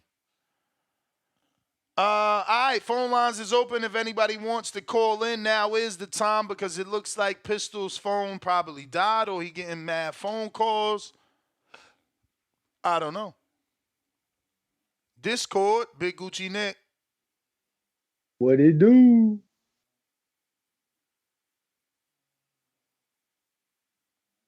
We need about 50 more thumbs up. 50 more thumbs up. We open up the chat. Big Gucci Nick, buenos dias.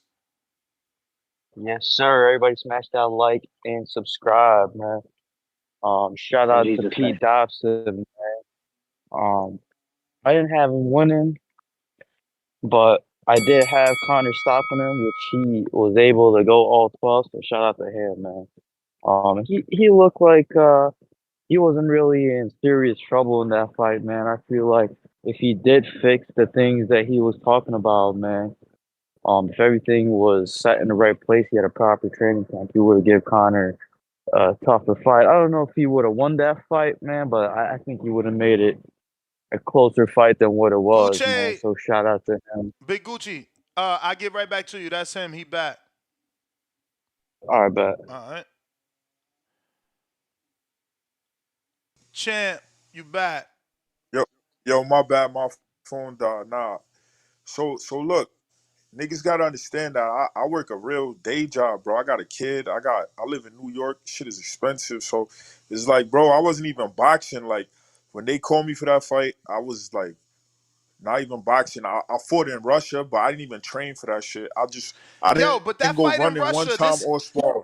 you just said that someone else said Ness. He fought in Russia. He wasn't out for 2 years, but we couldn't find it on BoxRec. Like, what's up with that fight? Was it an exhibition? How many rounds? What Cause happened? it wasn't a real. It was an exhibition. Okay. It was a 4-round exhibition. I'm like, yo, does it go on my record? They're like, yo, we're gonna give you bans for it. So I just went out there, fat, everything. Like if you look at the pictures, I look like I just finished eating. I could do 4 rounds in my sleep. They said I lost. I feel like I won, but everybody from America lost though. Nobody on the card. They didn't say not one person won. Damn. Because we fighting in Russia, and them kids sold all the tickets for the show. It's like a sold out event. You feel me? Yeah. So it was some Versus Russia America. versus U.S. shit type shit. Yeah, but it was that shit was fake. Like nigga, that kid, I beat that kid, but they say he won the fight, whatever. How And was the everybody from accommodations America though? lost. Huh? How was the accommodations? Like getting you out there, the hotel, they treated you good? Yeah, they treated me great. They treated Okay. me great. They paid me well too. That's what's up. You feel me? So it's like everything. It was like that's basically it. But then, like when when I went out, my trainer already had planned to go to Spain, I guess, before I was supposed to go to Florida. But he ain't tell me. So when I went to Florida, I only really had like four weeks. And then my strength and conditioning coach, he was making a strength and conditioning on the same day I was sparring. Then I had to switch the time because the sparring partners couldn't come to the nighttime. So then I couldn't even do strength and conditioning. You feel me? Damn. So it was champ. like, Damn, and bro. then it's like, bro, what I'm gonna Why do? you ain't go down to pro box? Nah, Ryan. Why ain't? Oh man. I don't So it was know. like, yo, if You kid, don't even know what to say. I don't. what I'm gonna be like, yo, that's what I'm saying. Like shit, unexpected shit happens, and it's like what I'm gonna pull out of the fight because my camp ain't go right. I gotta fight. You feel me? Nah, that's This a was a fact. big That's a moment, man. fact. I feel like you're still gonna get, like you said, you're already receiving a lot of phone calls, and I think that's gonna come because you was able to show your durability. You know, you went the full distance, so you're gonna get opportunities. Now we know you had an opportunity versus Brian Norman Jr. Yeah. Would that be an option for you? Or do you think now that Brad and Top Rank saw you versus Connor, they won't give you Norman? Because Norman and Connor's 2 different levels. Yeah. I don't know. I don't really care who I fight. That Norman dude, his fight was for less money, so of course I'm gonna take the other fight. You feel me? And it was around the same time. I think it was supposed to be March 2nd. So it's like Right. I'm still up to fight him. I'm up to fight anybody as long as it makes sense. You feel me? I'm sick of not fighting. I don't fight, so I'm with it to fight whoever. Yeah, that's what I'm saying. But do you think that fight would be offered to you? Because now you got 12 rounds. Now you not coming off of this long inactivity. Plus you went 12 with Connor, or was it 10? 12. Yeah, with Connor. Like, it's different than going with Brian Norman. I don't even think he ever been 12 rounds. I don't know. You know how the boxing business is. They might have thought they saw a weakness, or they might not want to fight. But you see, you gotta ask them. Feel me? Of course, they Now, gonna say they Pete, want to fight. before you, no, I was just saying before you had jumped off, you asked me my thoughts on the fight. You out here wilding, talking about I don't show you love, my guy. I might have been the only dude in the media section who knew you wasn't gonna get knocked out. Shit, I made a couple of the British guys some money because I told them round 3, I'm like, bro, this shit going the distance. You better live bet it, and they live bet you to go the distance. So they was able to make their money back. But I thought the scorecards was wild, and that's can attest. I came on the show because I know TV and in person 2 different views. I'm like, yo, 1 round? Like, what the fuck was they watching? I thought I ain't scored, but I did think you won at least 3 rounds, 4 rounds for sure. Shit, he said 6-6. Pete said go Yeah. rewatch P that said motherfucker. 6. I hear you, man. Go watch it. Go rewatch it. Why would I cap? After the third round, he was just throwing, not even looking at his punches, just trying to be busy. You feel me? And I was catching him with clean punches, jabbing him, walking him down to the ropes. Feel me? Then I got a little bit tired towards the 8th round. But you So, did. Oh, go ahead, Danny. yeah, no, I wanted to know your thoughts because I felt it. It seemed like some people felt otherwise, but did you feel the UK crowd in attendance? Like, did you actually feel the crowd? I know the fight was earlier than usual. So did you feel the atmosphere? Not really. Not really. I feel like they were showing me love, and I didn't expect it. You know, like even when they like in the beginning when they said my name, I thought they was gonna boo me and shit, but they didn't. They were like cheering for me. I feel like the English fans don't really like Conor Ben, to be honest, because they were showing me love, and I was surprised about that.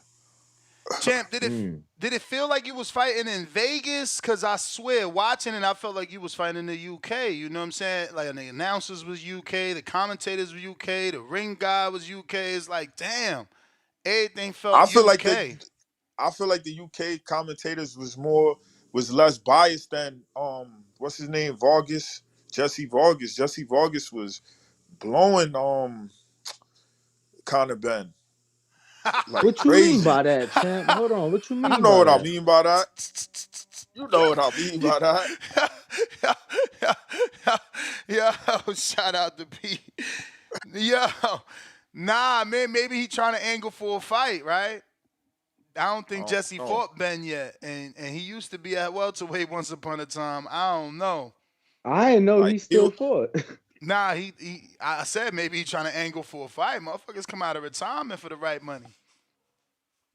Word, but yeah, so like, you know, it was a guy. I feel like I was kind of surprised because I know boxing is a dirty business and whatever. I feel like Matchroom was really like cool. Like they was showing me love. They, you know, they wasn't acting like, you know, on the entertainment side, they was treating it like I'm the B side, but in the fight, they wasn't really. I mean, like as a promotion, they showed me love. Like it was like I was fighting in Vegas. You feel me? It That's wasn't what's like I up. was. Yeah. Hopefully they offer you something, cause like we was just talking before you jumped on how Chon Cepeda, which is his name is what the fuck is his real name, Danny? Jose Cepeda? Is that his real name? Jose Cepeda. He's working on his third opportunity after losing. Like Matchroom When I keeps fought getting Africa. the one that fought Africa. Before that, he fought Regis, and now he's fighting Dalton Smith. Nah, but the Regis fight Yeah, it wasn't was on with Matchroom. Marvin. The It was Regis with fight Marvin. was It was with Marvin. I understand. It's still opportunities off of losses, and he's getting No, for two sure. back to back with Matchroom. So hopefully they bring you back too as well, champ. So that we can continue to see you in the ring and you get some activity. When would you like to get back? Because that was 12 tough rounds. How much time you need off, and when would you like to be actually stepping in the ring? Probably by before May. You know? Oh, before May. Okay. Yeah, because Damn. my birthday.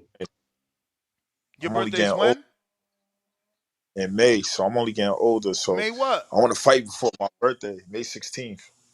Oh, that make you a Taurus, right? Yes, sir. That's what. Ain't that the bull? Yeah. Yeah.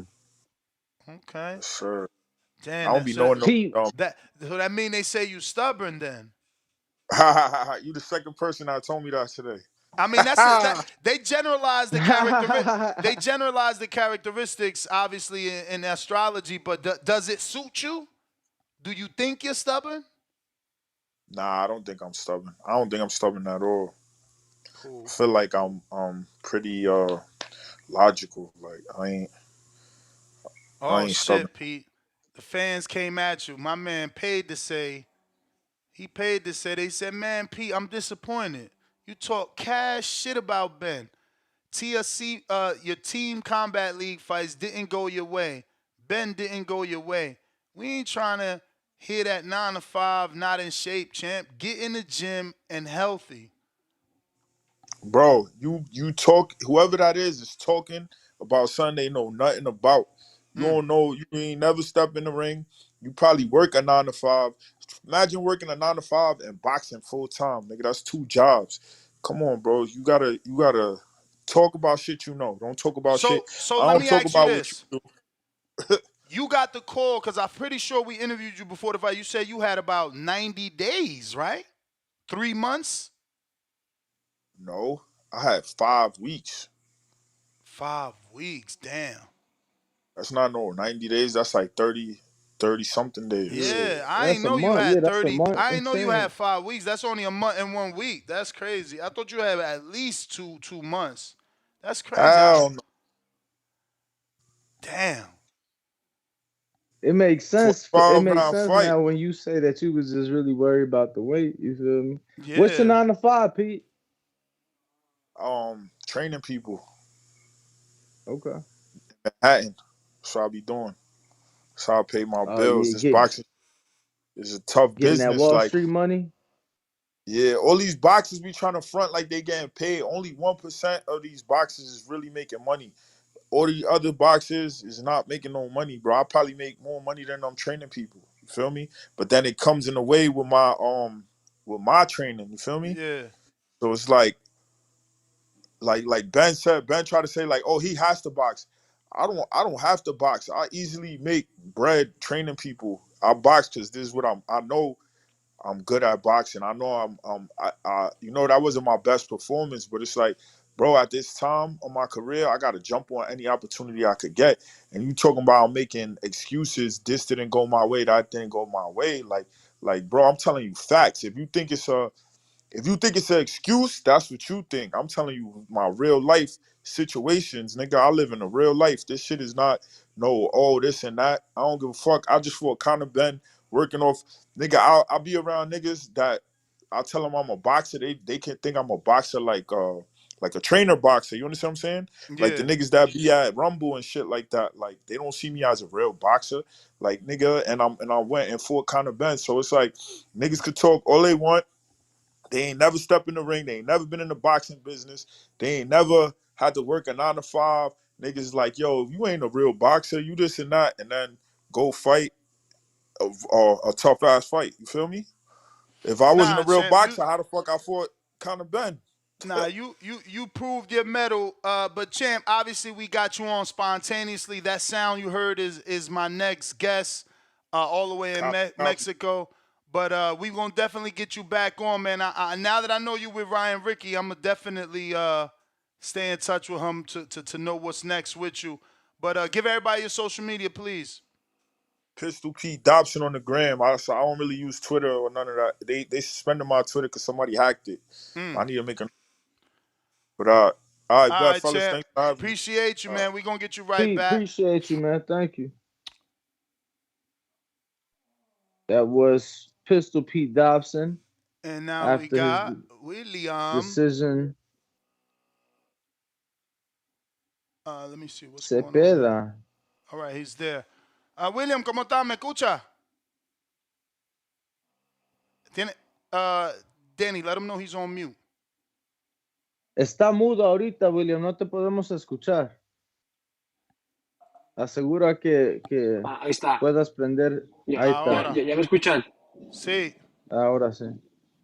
All right, so Danny, obviously, let's welcome him to the show. Tell him thank you for his time, and we appreciate him coming on. No, pues William, antes que nada, te queremos agradecer por tu tiempo. Sabemos que estás ahí en México, en las montañas, entrenando, arriba de 10,000 pies de altitud. Entonces, antes que nada, pues gracias por tu tiempo. Te agradecemos la entrevista. No, gracias a ustedes por tomarlo en cuenta y pues poder compartir un poquito aquí de lo que estamos ya en concentración. He says no. Oh yeah, I'm sorry. I forgot you had to translate.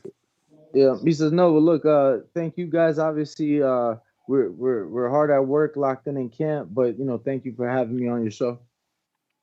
So yeah, I mean, look, He's got the big fight with Maxie Hughes. I guess the first thing I want to know is, does he feel Maxie beat George Kambosos? And did he watch that fight? Obviamente sabemos las noticias, la pelea con Maxie Hughes este 16 de marzo aquí en Las Vegas.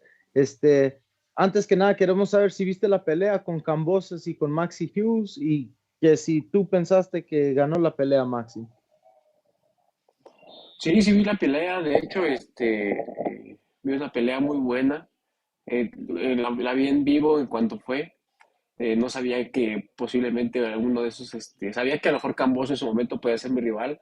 Maxi Hughes no lo tenía tan contemplado, pero vi una pelea muy competitiva donde ya ahorita estudiando a Maxi, veo que es un boxeador que va mucho a la defensiva, se sabe mover y todo, entonces aprovechó eso y pues vi una pelea cerrada. O sea, a lo mejor cada quien puede tener su punto de vista, vi una pelea cerrada, pero sí vi ahí a Campos un poquito descontrolado. He's like, yeah, no, definitely watch the fight. I actually got to watch it live when it took place and when it happened. And the reality is that I did think Kambosos was a potential opponent, so I was focused, and on him. I honestly never really contemplated a fight with Maxie Hughes. Never thought that was possible. But watching that fight take place live, I saw a very, very tight fight. I know people have their opinions, but I saw a very tough and competitive fight. And obviously, now that the fight has been made with Maxie Hughes, I have been focused on him and studying him. Ask him, does he feel that Maxie will be able to withstand his onslaught? Obviously, William is known for high output and heavy activity. And just let him know, obviously, because remember, they can't see you. The interviewee can't see you. So let him know, obviously, that you're my host and you're translating as well. He doesn't see you. Oh, ni te había dicho, William, pensé que me podías ver, pero yo estoy aquí en Las Vegas, mi compañero está en la Florida, entonces no me puedes ver, pero yo estoy aquí traduciendo porque el español de mi compañero es un poco, o sea, pendejo. No es perfecto, no es perfecto, y también que nuestra audiencia es mucho americano, es mejor que él te traduzca la palabra si tú crezcas más con la audiencia americana que no hables inglés, o sea, que no hable español. On you, Danny. So what am I asking him? Oh, you forgot. About the onslaught and the high put activity. Can Maxie withstand that? Obviamente se conoce en el deporte que tú eres uno de los peleadores más activos en el deporte, que tira los más golpes por round en la división. ¿Cómo crees que reaccione Maxi a tus golpes y que si tú crees que puedas sostener el volumen de tus golpes, porque obviamente tiras demasiado? Sí, pues ahorita pues nos hemos caracterizado por eso, es lo que nos ha ayudado a llegar a estos grandes niveles, nuestro volumen de golpes, la constancia. Ahorita con Maxi tenemos que tener cuidado porque sabemos que es un peleador que sabe contragolpear, sabe moverse, no se queda parado Maxi, entonces vamos a tener que seguir con nuestro plan de trabajo, del volumen de golpes, pero más inteligentes porque ya para el nivel, la experiencia que tiene Maxi, no podemos como tal aventarnos o entregarnos y que él nos contragolpee. He's like, look, that's where I've made my name, is the high volume, high output punches. But at the end of the day, we know that he is a top level guy. We know he's a guy that's not going to stand in front of you. We know that he's a guy that's going to move, that's going to utilize that ring. So at the end of the day, we just have to do it smartly, do it intelligently. I'm not going to change my game plan or who I am, but I know he is a great counterpuncher, and he is a good fighter. So we have to be prepared for that and just do what we do in an intelligent way. Axum, has he fought under the IBF sanctioned fights in the past, and has he had to withhold himself the next day to that 10-pound rehydration? Does he feel that that's an issue for him, or will he be fine with that rehydration situation, or is that only for champions, Danny? ¿Alguna vez has peleado por la IBF y que si has tenido que hacer el peso al día siguiente? Ya ves que los campeones tienen que hacer el peso, no pueden ser más de 10 libras en la mañana de la pelea. ¿Tú has tenido que hacer el peso el segundo día? Es la primera vez que voy a estar ahí en en este organismo. No, nunca he medido mi peso ni nada, pero pues no tengo ningún problema. De hecho, ahí en pláticas y todo, pues el equipo de Maxi quería pues que se hiciera por esa asociación, por ese organismo, pero pues a mí no me llamaba mucho la atención, sinceramente. Sé que tiene un gran, es uno de los organismos con con más estrictos y todo, pero pues no, yo la verdad yo dije, bueno, no hay ningún problema, o sea, yo no tengo ningún problema en hacer el peso al otro día. Lo que más o menos yo subo son 11 12 libras cuando ya te pesan previo al combate, y pues sin problema puedo dar eh, en la mañana las 10 libras que son como de tolerancia. He's like, look, this is the first time that I fought under the IBF organization. So this will be the first time that I have to make the same day weigh in the morning of the fight for those 10 pounds. This was something that Maxi's team wanted. They wanted the IBF on the line. To be quite honest, I didn't have any interest in fighting for the IBF. I know that they are one of the stricter sanctioning bodies, but I just didn't have the interest. But at the end of the day, although I haven't had to make the weight, it's only 10 pounds. It won't be an issue. And, that's what's on the line for this fight. So this is my first time, but it won't be an issue to make those 10 pounds the morning of the fight. Axum, as a Mexican, is he more interested in becoming a WBC champion? Siendo peleador mexicano, ¿te interesa más? Obviamente dices que no tenías mucho interés en el IBF. ¿Te interesa más el WBC, el Consejo Mundial de Boxeo, siendo que obviamente viene de México? Pues la verdad, pues cada organismo tiene su importancia. En este caso, ahorita estamos muy agradecidos con la AMB, que son los que nos han dado muchas oportunidades, nos han tomado en cuenta. Entonces, ahorita a mí lo que me interesaba era pelear por ese campeonato, pero sin problema. Si se llegara a dar la oportunidad por el CMB que nos diera ahí, no tengo ningún problema. Obviamente, como mexicanos tenemos a lo mejor un poquito más identificado lo que es el CMB, la AMB y todo, pero no tengo ningún problema. Me hubiera gustado, y sé que en su momento vamos a estar disputando algún campeonato por cualquiera de esas organismos. He says, look, every belt, every sanctioning body has great things to them. To be quite honest, the WBAs who shown me the most love and who have been there for me throughout my career. So, given that that's the case, I've wanted to fight for the WBA. Now the IBF is involved in this fight, and obviously being Mexican, you do have the WBC. So I know one day I'll be fighting for any of these belts with any of these organizations, and it'd be a pleasure and an honor. First question from the people. Ruin the 504 says, with Shakur retiring, does the possibility of Hughes' fight being upgraded to a vacant title shot give you more motivation? But that's totally wrong, because this is not for the WBC, so there's no chance of that happening. So shout out to you, Ru, but we will move on. You can let him know, I don't know, whatever you want on that. James Valdez actually says, what have you liked most about fighting for Golden Boy Promotions?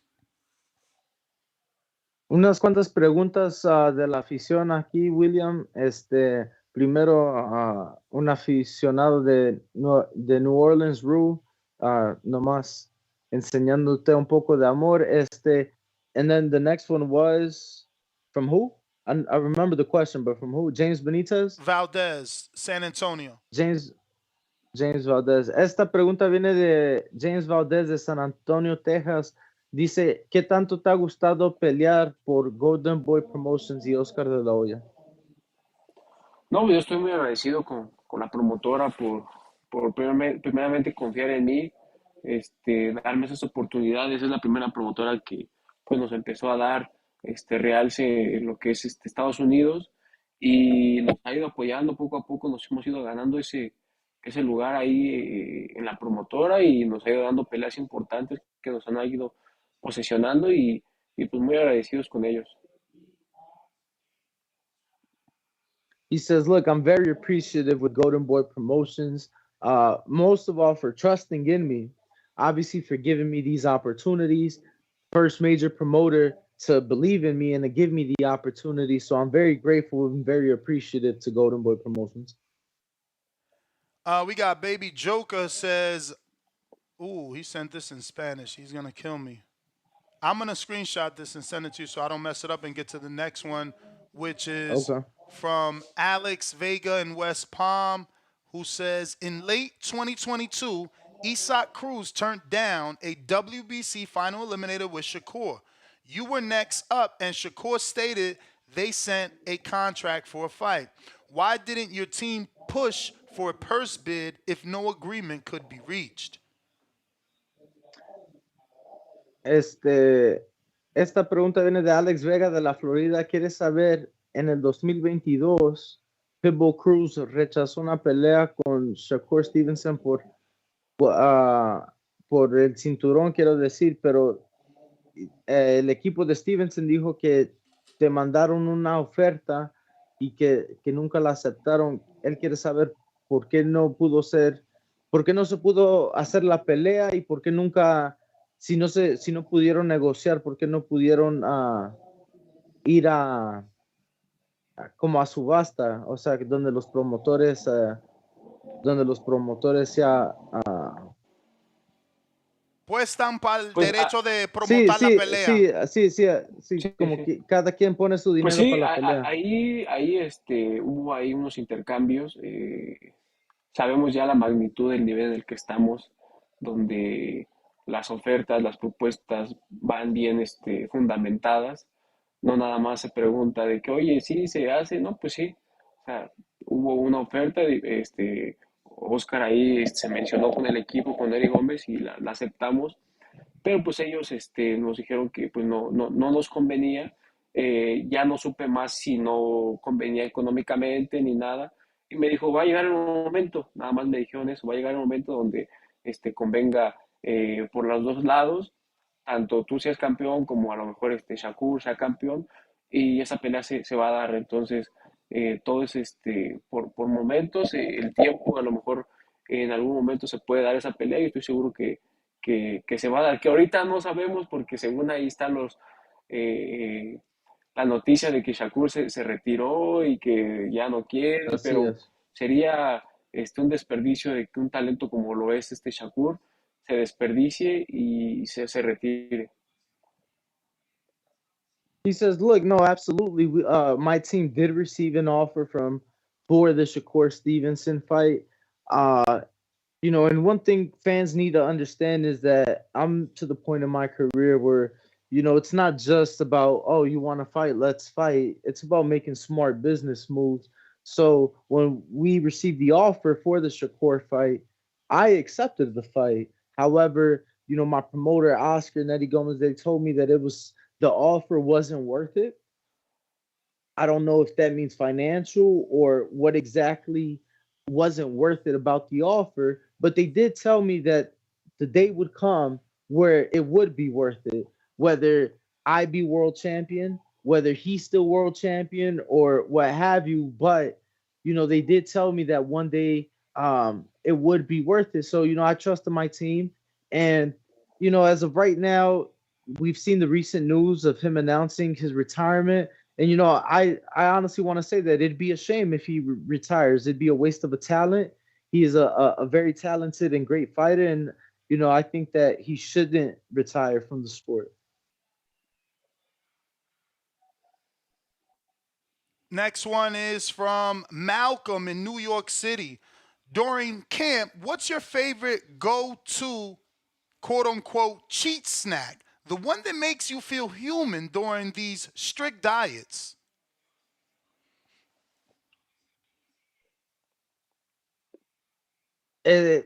Who's this from again? I'm sorry. I keep remembering the question. Malcolm in New York City.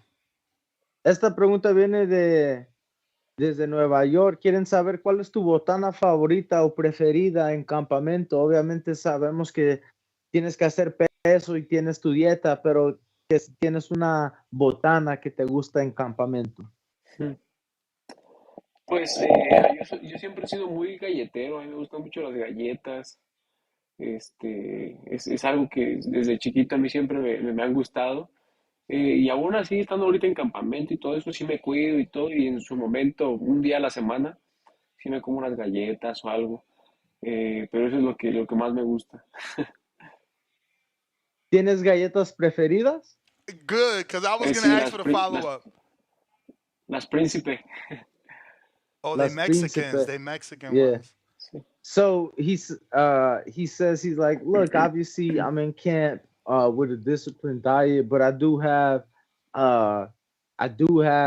my one day out the week that I have cookies, and he says his go-to cookies are Príncipe, which is it's like these chocolate filled. They have it's like wafer on the outside, kind of chocolate on the inside. They're a Mexican cookie. So he says, he's like, I've always been big on cookies. So I have my one day a week where I definitely have my cookies in camp. No, William, tú vas bien entonces. Si nada más una vez a la semana, porque yo me como galletas toda la noche. Cuando no estoy así en preparación ni nada y no tengo pelea, sí, como que sí me gana ahí el vicio y son 3, 4 veces a la semana. Esa es como mi cena. Me llevo a mi casa y me pongo a ver la tele, una serie con unas galletas y un vaso de leche fría y ahí remojando la galleta. Oh man, so I said, yo, you doing good, William. You're only, you only are eating crackers or cookies once a night.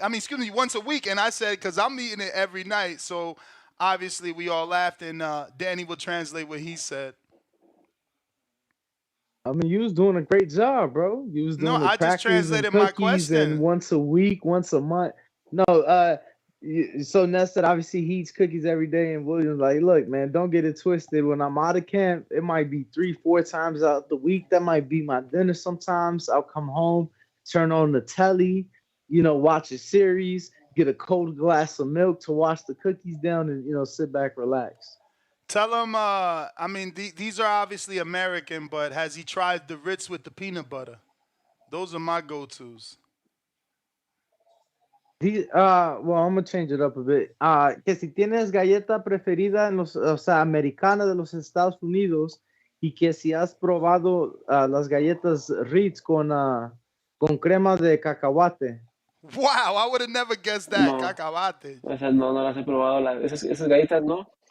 Hay unas galletas que digo son americanas de la tienda de Costco, que las venden con son así chispa de chocolate y todo eso.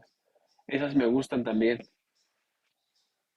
So he says that he hasn't tried the peanut butter Ritz, but he says that there's these chocolate crisp like cookies that he gets from Costco whenever he's in America, and he says those are his go-to whenever he's in the States. I don't know if you want to read Abraham's next. I sent it to you.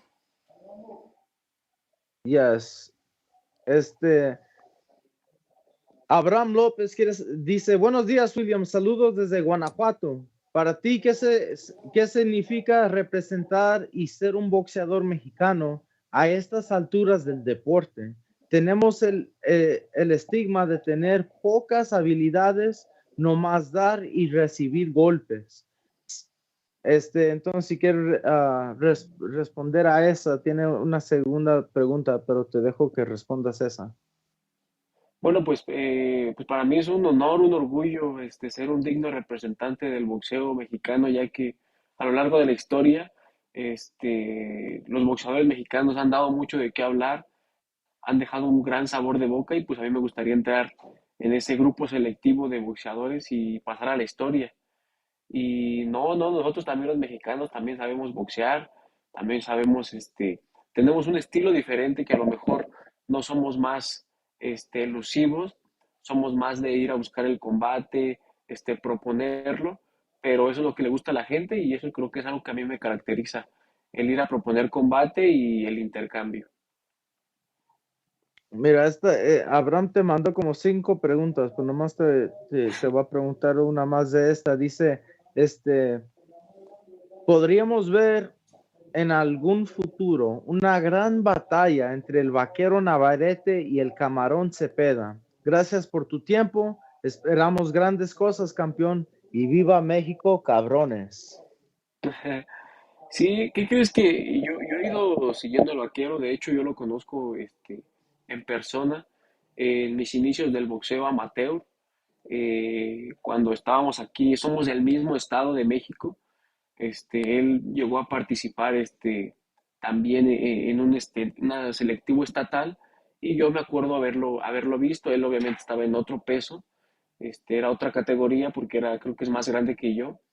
Entonces sí lo ubico, ahorita pues me da gusto todo lo que he ido logrando, lo que he ido avanzando y pues va subiendo de peso, entonces ya ahorita ya me alcanzó, ya está en mi categoría y pues sé que hay muchos mexicanos que se pueden dar peleas interesantes, a lo mejor como el Pitbull, ahorita el Vaquero Navarrete, y pues para mí sería un honor compartir un ring y dejar un gran sabor de boca, una gran pelea y pues ese tipo de peleas entre mexicanos son peleas que pasan a la historia. Si te entendí bien, dijiste que en el amateur Navarrete era peso categoría más grande que ti. Era de edad, era más grande, pero era de Oh, menos de edad, peso. okay. Ajá. Okay. He says, look, actually, a fight between me and Navarrete, you just never know. We're actually from the same home state in Mexico, so I know him, all the way back from the amateurs. We've traveled in some of the same, we've competed in some of the same state tournaments, tournaments at the state level before. So I know him very well, and I'm very happy for him. He's accomplishing great things, great for Mexican boxing. There's great fights that can be made between myself and other great Mexicans like Pitbull Cruz. We've already mentioned Navarrete. So, I think why not? We see him moving up in weight. Now he's moving up and has gotten close to my weight. He says that in the amateurs, Navarrete was always older, so they were never, around each other. But he says, that he would love to make a legendary Mexican fight leave a mouth-watering taste in the fight fans, for the fight fans, basically, give the fans a fight to remember. Dope. We got Kerry G from New York by way of South Carolina. How many miles does it take a week to throw over 1,000 punches a fight? Basically, he's asking him how many miles does he run because his equivalent ends up to be 1,000 punches a fight on fight night. Con los 1,000 golpes que tiras por pelea, quieren saber que cuántas millas, o no sé, obviamente siendo mexicano, tal vez kilómetros, corres por semana. Lo que pasa es que ahí hay como un pensamiento erróneo que tiene la gente, que a lo mejor en mi caso, que para yo tirar muchos golpes tengo que correr demasiado. O sea, sí corro a lo mejor 10 kilómetros y no es mucho para a lo mejor lo que piensa la gente que yo llego a tirar de golpes. Lo que a mí me ayuda para tirar muchos golpes, tener ese gran volumen, es el tipo de entrenamiento que yo hago. Una es la altura, que entrenamos a más de 3.000 metros, son como 12.000 pies, 11.000. Y lo que también me ayuda es hacer cambios de ritmo en lo que son las corridas. O sea, 3 veces a la semana corro 10 kilómetros.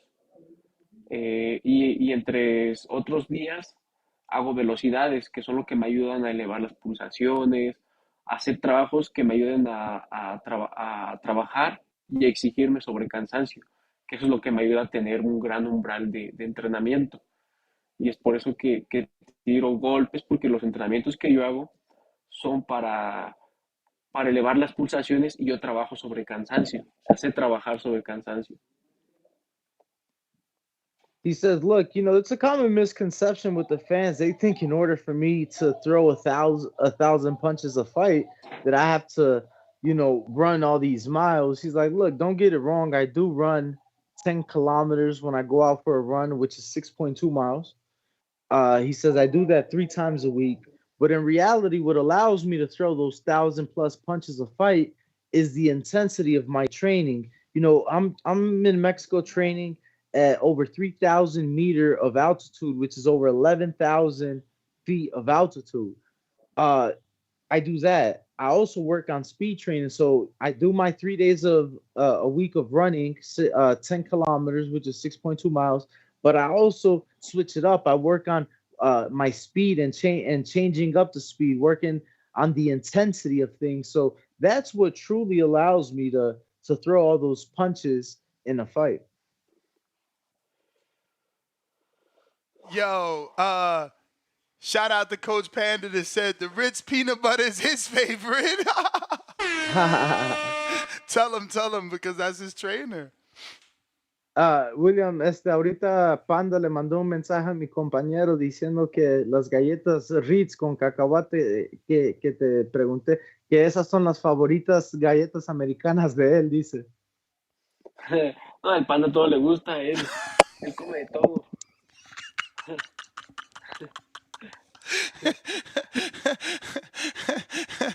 Danny, you gotta do that on me.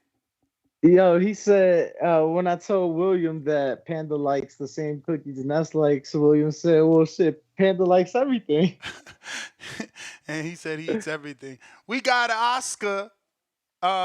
This oh man, this is another one in Spanish. Esta es otra que nos mandó en español, so yo voy a intentar. Él dice, después de tu pelea. You want to send it to me?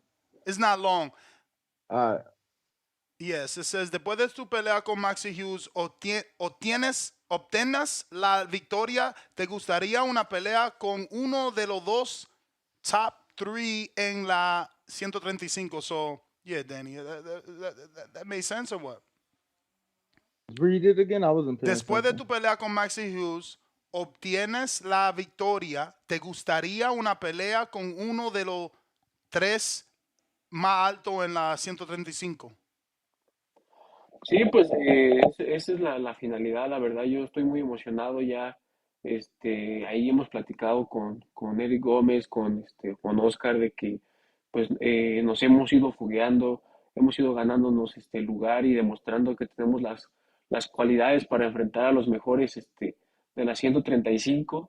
Queremos saber ya y demostrar de que sí estamos hechos para los grandes peleadores, como lo es Yerbonta, como lo es Shakur, como lo es el Pitbull, que es un gran mexicano que también está en nuestra división, y queremos esos grandes nombres porque sabemos que tenemos las cualidades para poder salir adelante en cada combate con cada uno de ellos. No, definitely we want those top fights against any of the top guys at 135. You name it, we want it. Gervonta, Pitbull, Cruz. We know our capabilities. We know what we're able to do, and we're ready for any of them. Since he brought up Pitbull, is he rooting for Pitbull over the Cuban Rolly? And what sort of shot does he give Pitbull moving up to 140 to face Rolly? ¿Qué tanta probabilidad le das a Pitbull en la pelea con Rolando Romero, obviamente subiendo de la 135 a la 140? Y que si, obviamente, Pitbull siendo mexicano, que si le vas a dar su apoyo en esa pelea. No, obviamente tiene todo mi apoyo el Pitbull. Creo que ha sido un peleador que se ha ido ganando todo a pulso. Un ser humano que ha ido buscando su sueño, lo ha ido cumpliendo poco a poco y pues merece triunfar también y cumplirlos. En este caso, lo único que veo en desventaja en el Pitbull es de que lo que mencionaban del peso, que pues él está subiendo de categoría, pero pues también es de valientes aceptar esos grandes retos. De ahí en fuera, creo que pues tiene grandes armas, grandes herramientas para poder salir avante en esa pelea. Ahí el que pues tiene que tener cuidado es Rolando Romero, no hacerlo menos porque pues el Pitbull es peligroso en el estilo de pelea que tiene.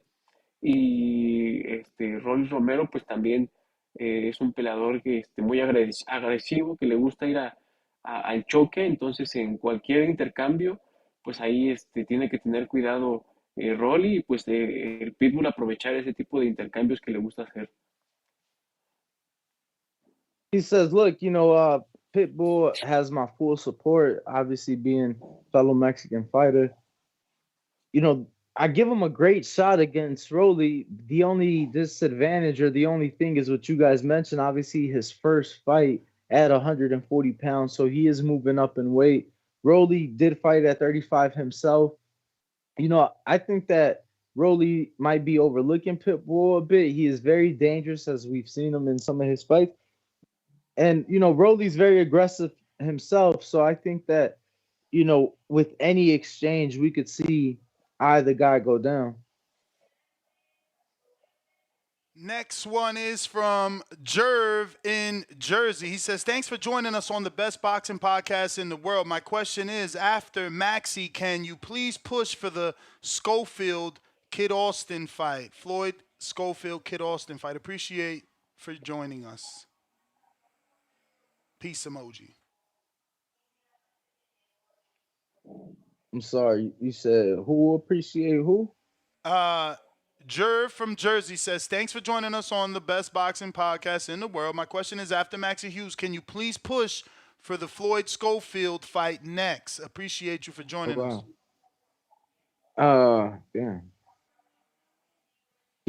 Primero que nada, esta aficionado dice que gracias por acompañarnos aquí en el mejor programa de boxeo y dice que después de la pelea con Maxie Hughes, que si te interesaría y que si podrías hacer una pelea con Floyd Schofield.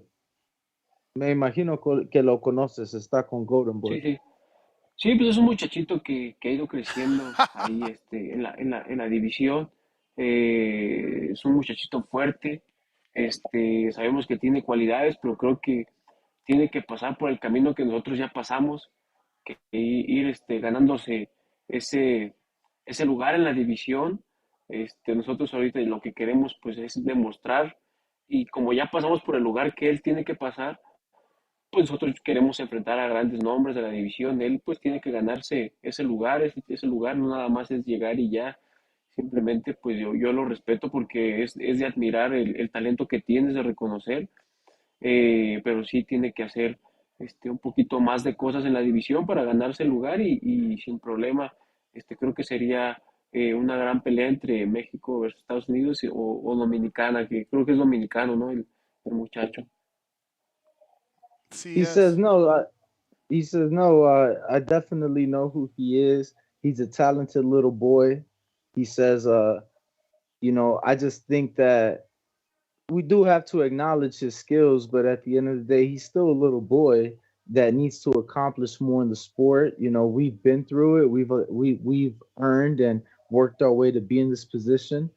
I don't want to keep calling him a little boy. He said it a couple times, but he says that maybe down the line, that's a fight that can take place once, he's done more, and it'd be a great fight, Mexico versus U.S. or Mexico versus the Dominican Republic. We got Mosby. He says, actually his name is Clemente de Phoenix, Arizona. Oh, another Spanish one. You guys really, all right. We're going to go to Flacco. We're going to go to Flacco 38. He says, now that most boring fighters in the world retired, Oh, excuse me. He said, now that the most boring fighter in the world retired, would you fight Edwin De Los Santos for the vacant WBC? I mean, those are like super hypothetical fantasy situations, but I get it. Danny doesn't like it. I mean, present it that way. Tell them that these are fans with their fantasy questions. Este, este, este fanático quiere saber ahora que Shakur Stevenson se retiró del deporte, que si te gustaría una pelea con De Los Santos por el título vacante. Sí, no, pues sería una pelea muy interesante. Yo no tenía, yo no conocía a Edwin de los Santos, no había escuchado de él.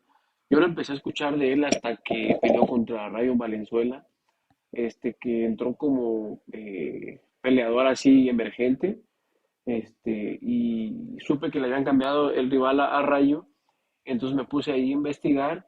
Dije, este muchacho como que sí tira duro, debe tener cuidado el Rayo, y pues ya hizo ahí la travesura con el Rayo, y pues lo hemos ido viendo en sus combates, ahora que lo que peleó con Shakur, pues hasta el mismo Shakur ahí entró pues temeroso, y le entró limitadón porque sabía que sintió la pegada, yo me imagino, de Edwin. Entonces yo lo que he mirado que Edwin es un peleador peligroso, sabe boxear, sabe moverse, pega fuerte, explosivo.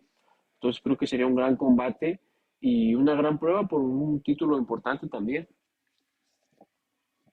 Look, I think it'd be a great fight, a tough fight. I really didn't know much of Edwin until he fought Rayo Valenzuela.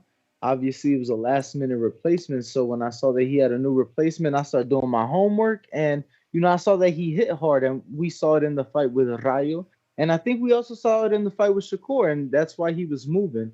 He's explosive, he's strong, he's fast. I think it'd be a great test for myself, and obviously a big fight for a belt.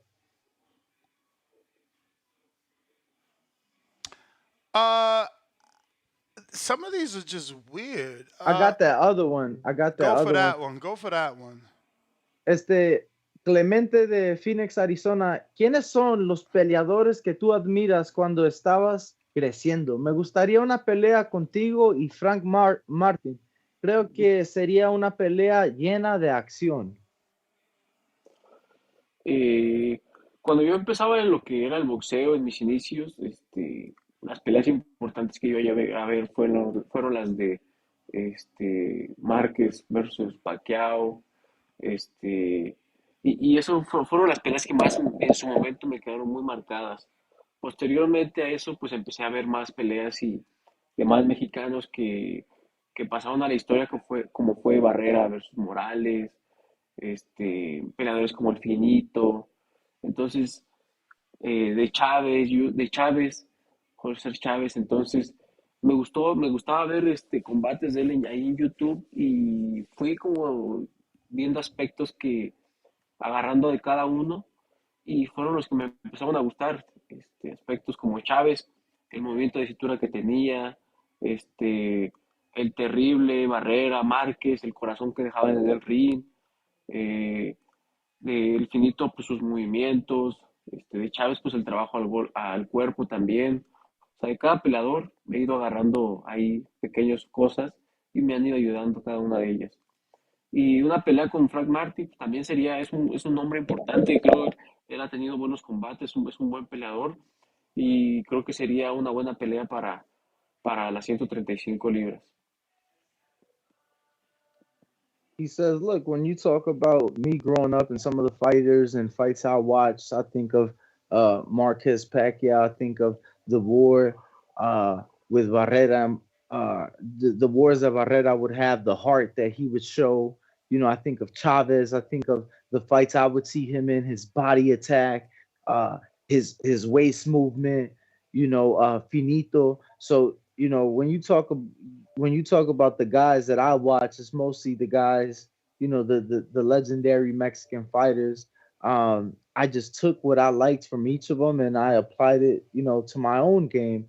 And he says in terms of a fight with Frank Martin, he says that he thinks it'd be a great combat. He says that he feels Frank's had some good action-packed fights, and a fight between him and Frank Martin would make for a great action-packed fight at the 135-pound division. Ricardo in LA says, where'd you get the nickname El Camarón? And I think a great nickname would be El Mexicano. ¿Y dónde viene el apodo El Camarón? Y que él piensa que un apodo bueno sería el Mexicano. A mí desde chiquito siempre me decían así camarón. Desde niño ahí con mis primos, salíamos a jugar a la calle, y todo, y pues como soy blanco y así, pues me ponía rojo por el sol, por andar ahí, en la calle. Y pues mis primos me decían, se pone como camarón, se pone como camarón. Y se me quedó eso y ese apodo. Ya entrando en lo que fue el boxeo profesional y todo, me dijeron que tenía que escoger así un apodo. Y pues me querían poner el zurdo de oro, el gallo de oro, o ahí de donde yo soy hacen zapato, me querían poner el zapaterito, y dije, no me gusta ni uno de esos. Ahí me conocen por el camarón. Y se me quedó, y pues hasta la fecha, así es como me ubican. He says, I get the nickname the Shrimp, since my childhood, being very very pale. When I would go outside, I'd turn red really quick, and my cousins, my friends, they'd make fun of me. They're like, he turns red like a shrimp. And when I started boxing, they told me I needed a nickname. They were trying to name me the Golden Boy this and the Golden Rooster that. And where I'm from, we make a lot of shoes, so they were trying to give me a shoe nickname, and I told them I ain't want none of that shit. I said they called me the Shrimp, and to this day I'm the Shrimp.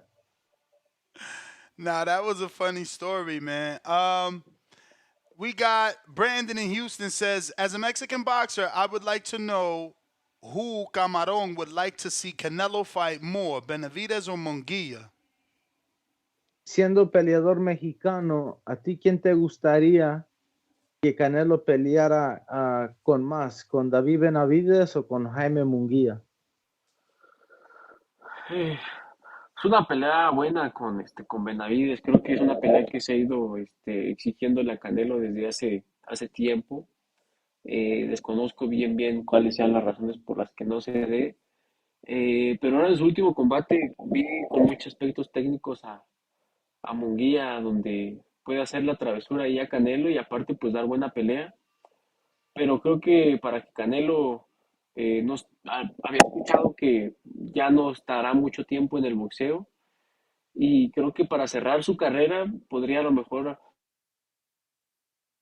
con esos dos peleadores cerrarla, hacer su pelea con Benavidez y cerrar una pelea con Munguia, y creo que dejaría un buen sabor de boca. He says, look, I think that we've all wanted to see the David Benavidez fight for some time. I think that makes for the best fight. Jaime Munguia put out a great outing in his last fight, and he made an intriguing fight now between himself and Canelo. I've heard that Canelo doesn't have much time left in the sport, and quite honestly, those two fights would be the best two fights for him to fight before he retires. Give us David Benavidez, then give us Munguia. Those are mouth-watering fights for us, and right off into the sunset. Danny, there's a super chat one there that I would have read it, but the city of Mexico, I can't pronounce it.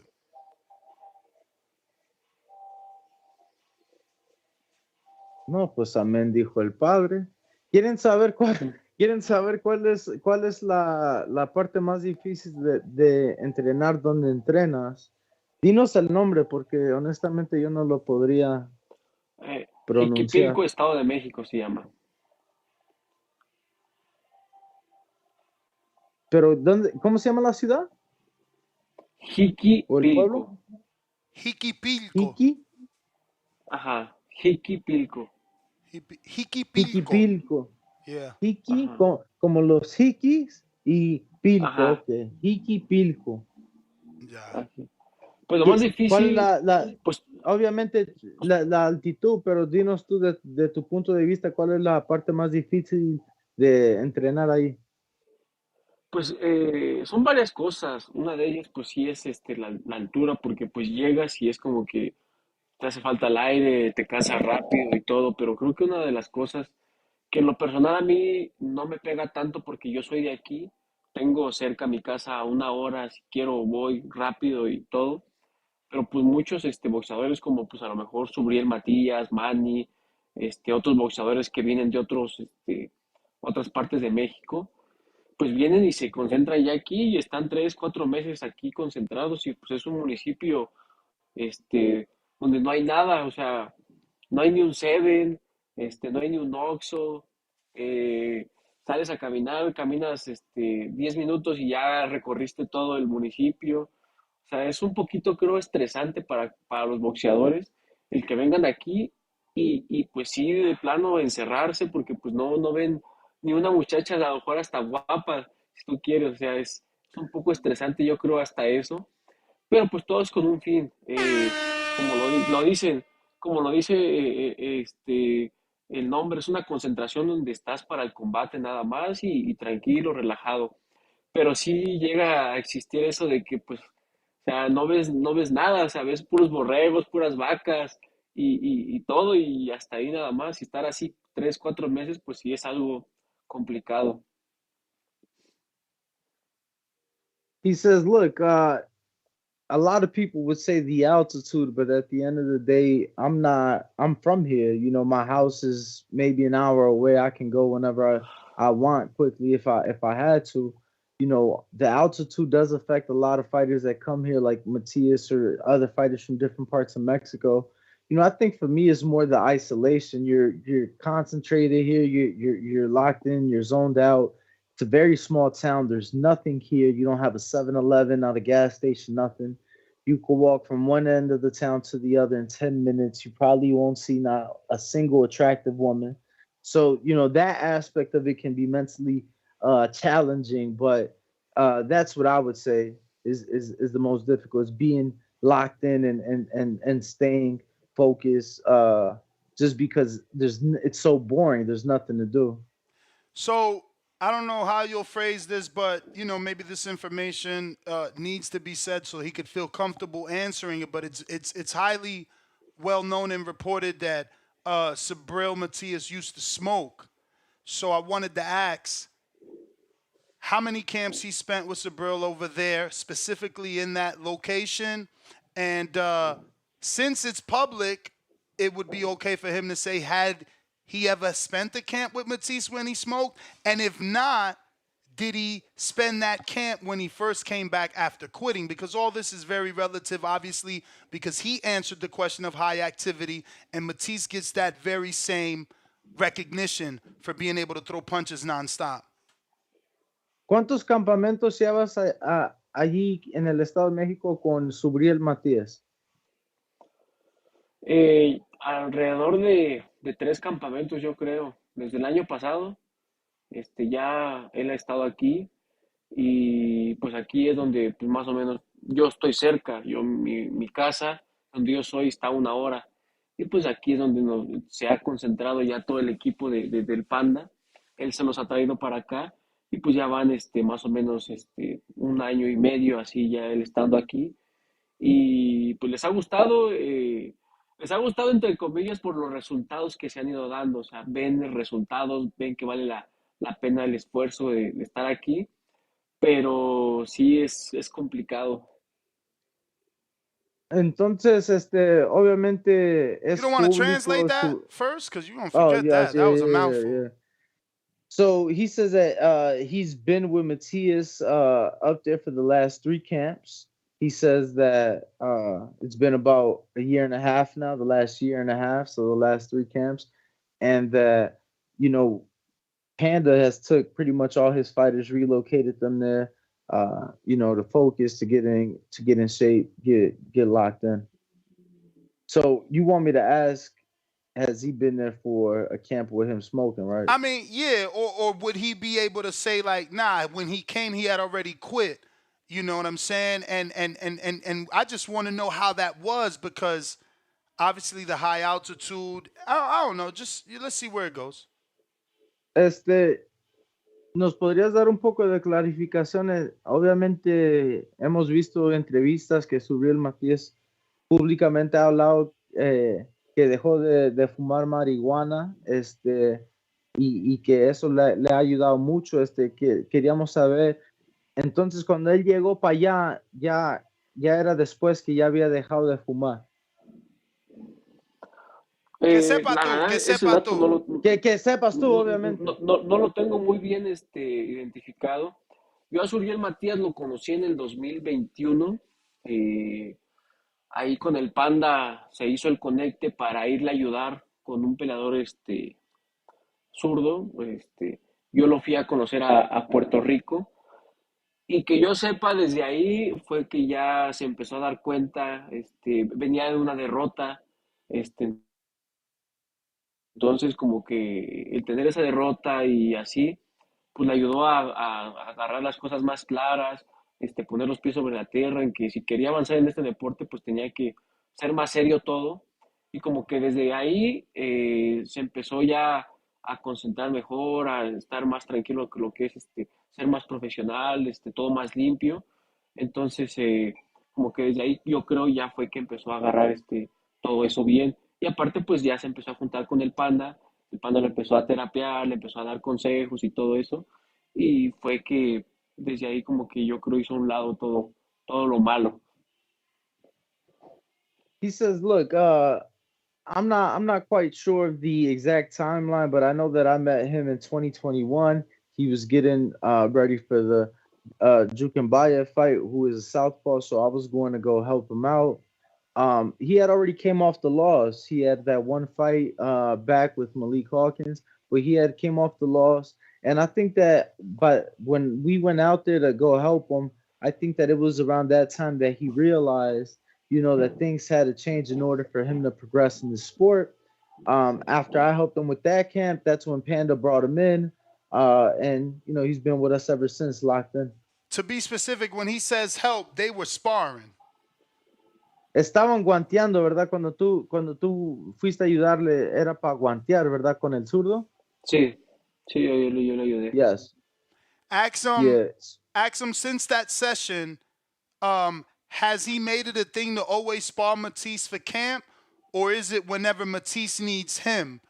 Because we would assume the bigger man that's such a big puncher, quote unquote, would be good sparring for him to be prepared for anyone's power at 135. Dice que sí, desde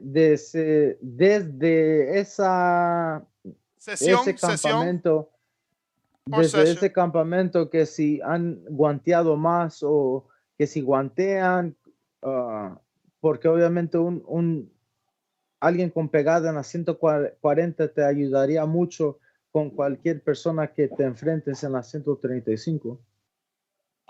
Sí, no, de hecho, pues desde el año pasado que él estuvo aquí, estuvimos ahí haciendo algunas sesiones de sparring, por lo mismo que estaba la duda de con quién iba a pelear él y todo. Y pues igual yo vine a apoyarlos en algunas ocasiones, aunque yo no estaba en campamento, ya en su última pelea, ya que ya iba con el zurdo que hizo su defensa, igual yo vine a ayudarle en algunas ocasiones, aunque no estaba yo en campamento, lo apoyé y sí ha habido ahí grandes sesiones de sparring y obviamente pues me ha ayudado demasiado, la verdad. Me acuerdo de la primera vez que fui a hacer sparring con él, fue uno de los momentos que me di cuenta donde que tenía que yo trabajar más por el ritmo que también tiene él de pelea. Entonces, y ahorita pues he aprendido también muchas cosas, por él, por las sesiones que he tenido yo de sparring con él, pues me he medido a ver hasta dónde yo puedo llegar y todo eso. Y pues es una motivación también muy grande el compartir sesiones de sparring con él. He's like, look, we went to go help him for that camp, and he then joined us and joined the team. His last fight, his first title defense, that was against a southpaw. So I helped him a lot during that camp. And quite frankly, there's been times that we just didn't know who we were fighting. So top level sparring, we would get some work in. In fact, I remember one of our earlier sparring sessions that we had. it made me realize very quick that I had to step up my work level because he is one of those fighters at the top level that also works as hard. So, you know, we've had some legendary some sparring sessions that have both helped him and I. And even when we're not sparring, just being in the gym with him, I'm able to learn a lot from him. Does he feel confidently that after receiving the power from Matias, there's no one in his division that can affect him in terms of power?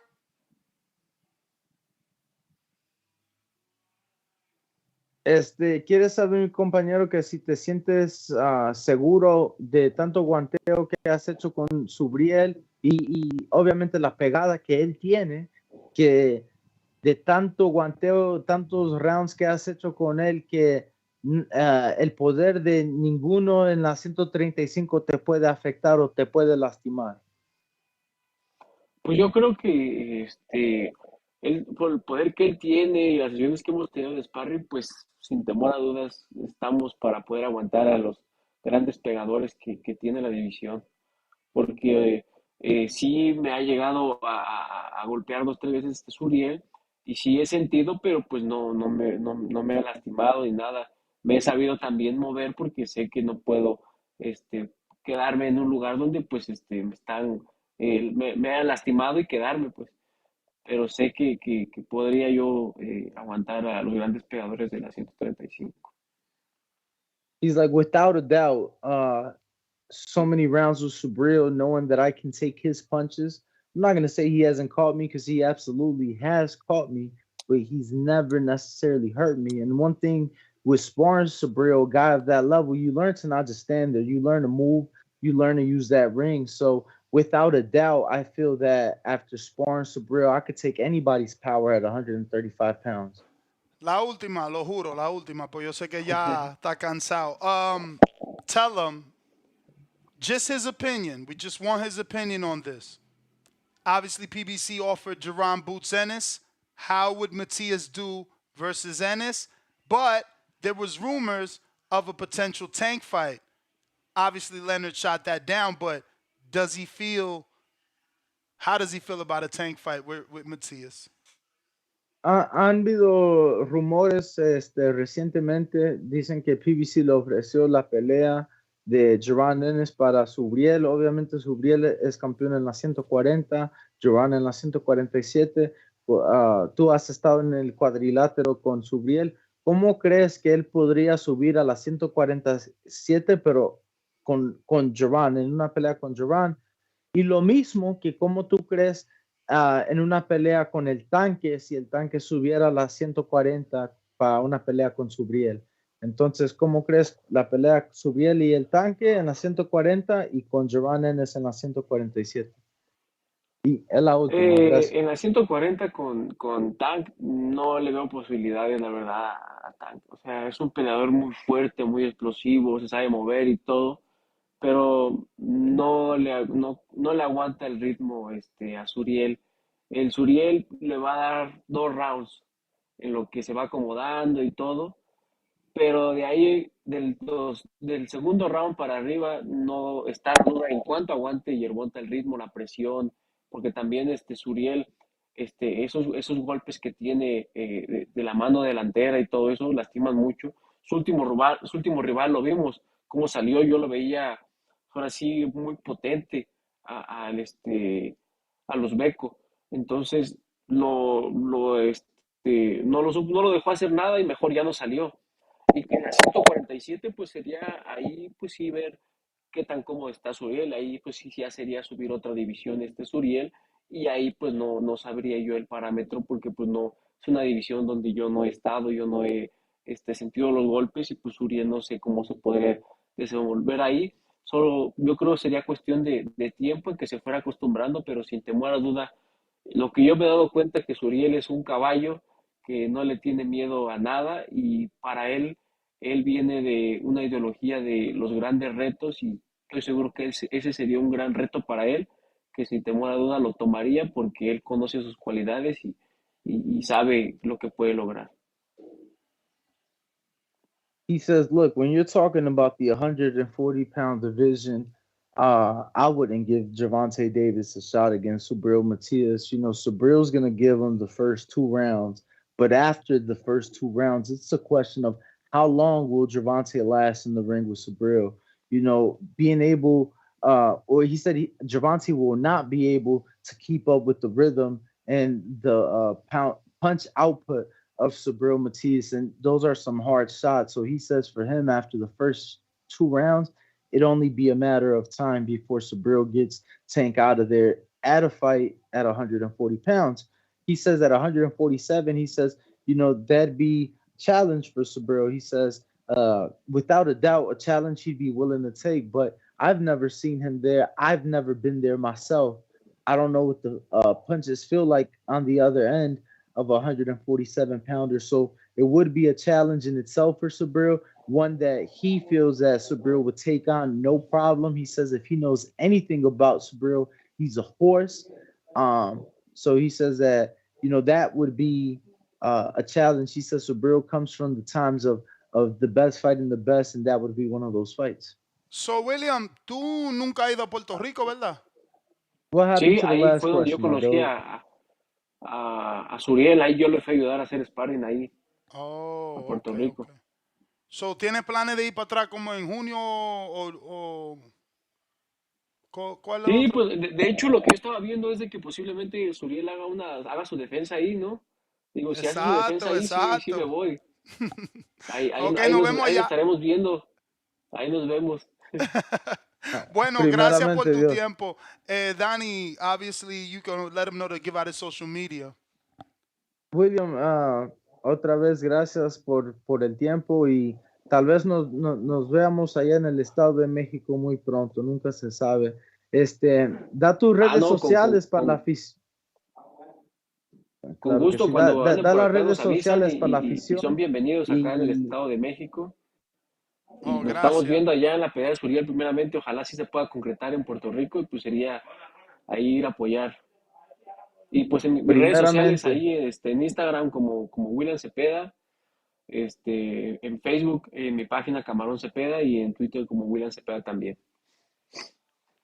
he says, no, thank you guys for your time. And, hopefully the fight can get made. And, God willing, we can see each other in Puerto Rico. And best believe you guys are always invited to come down to Mexico.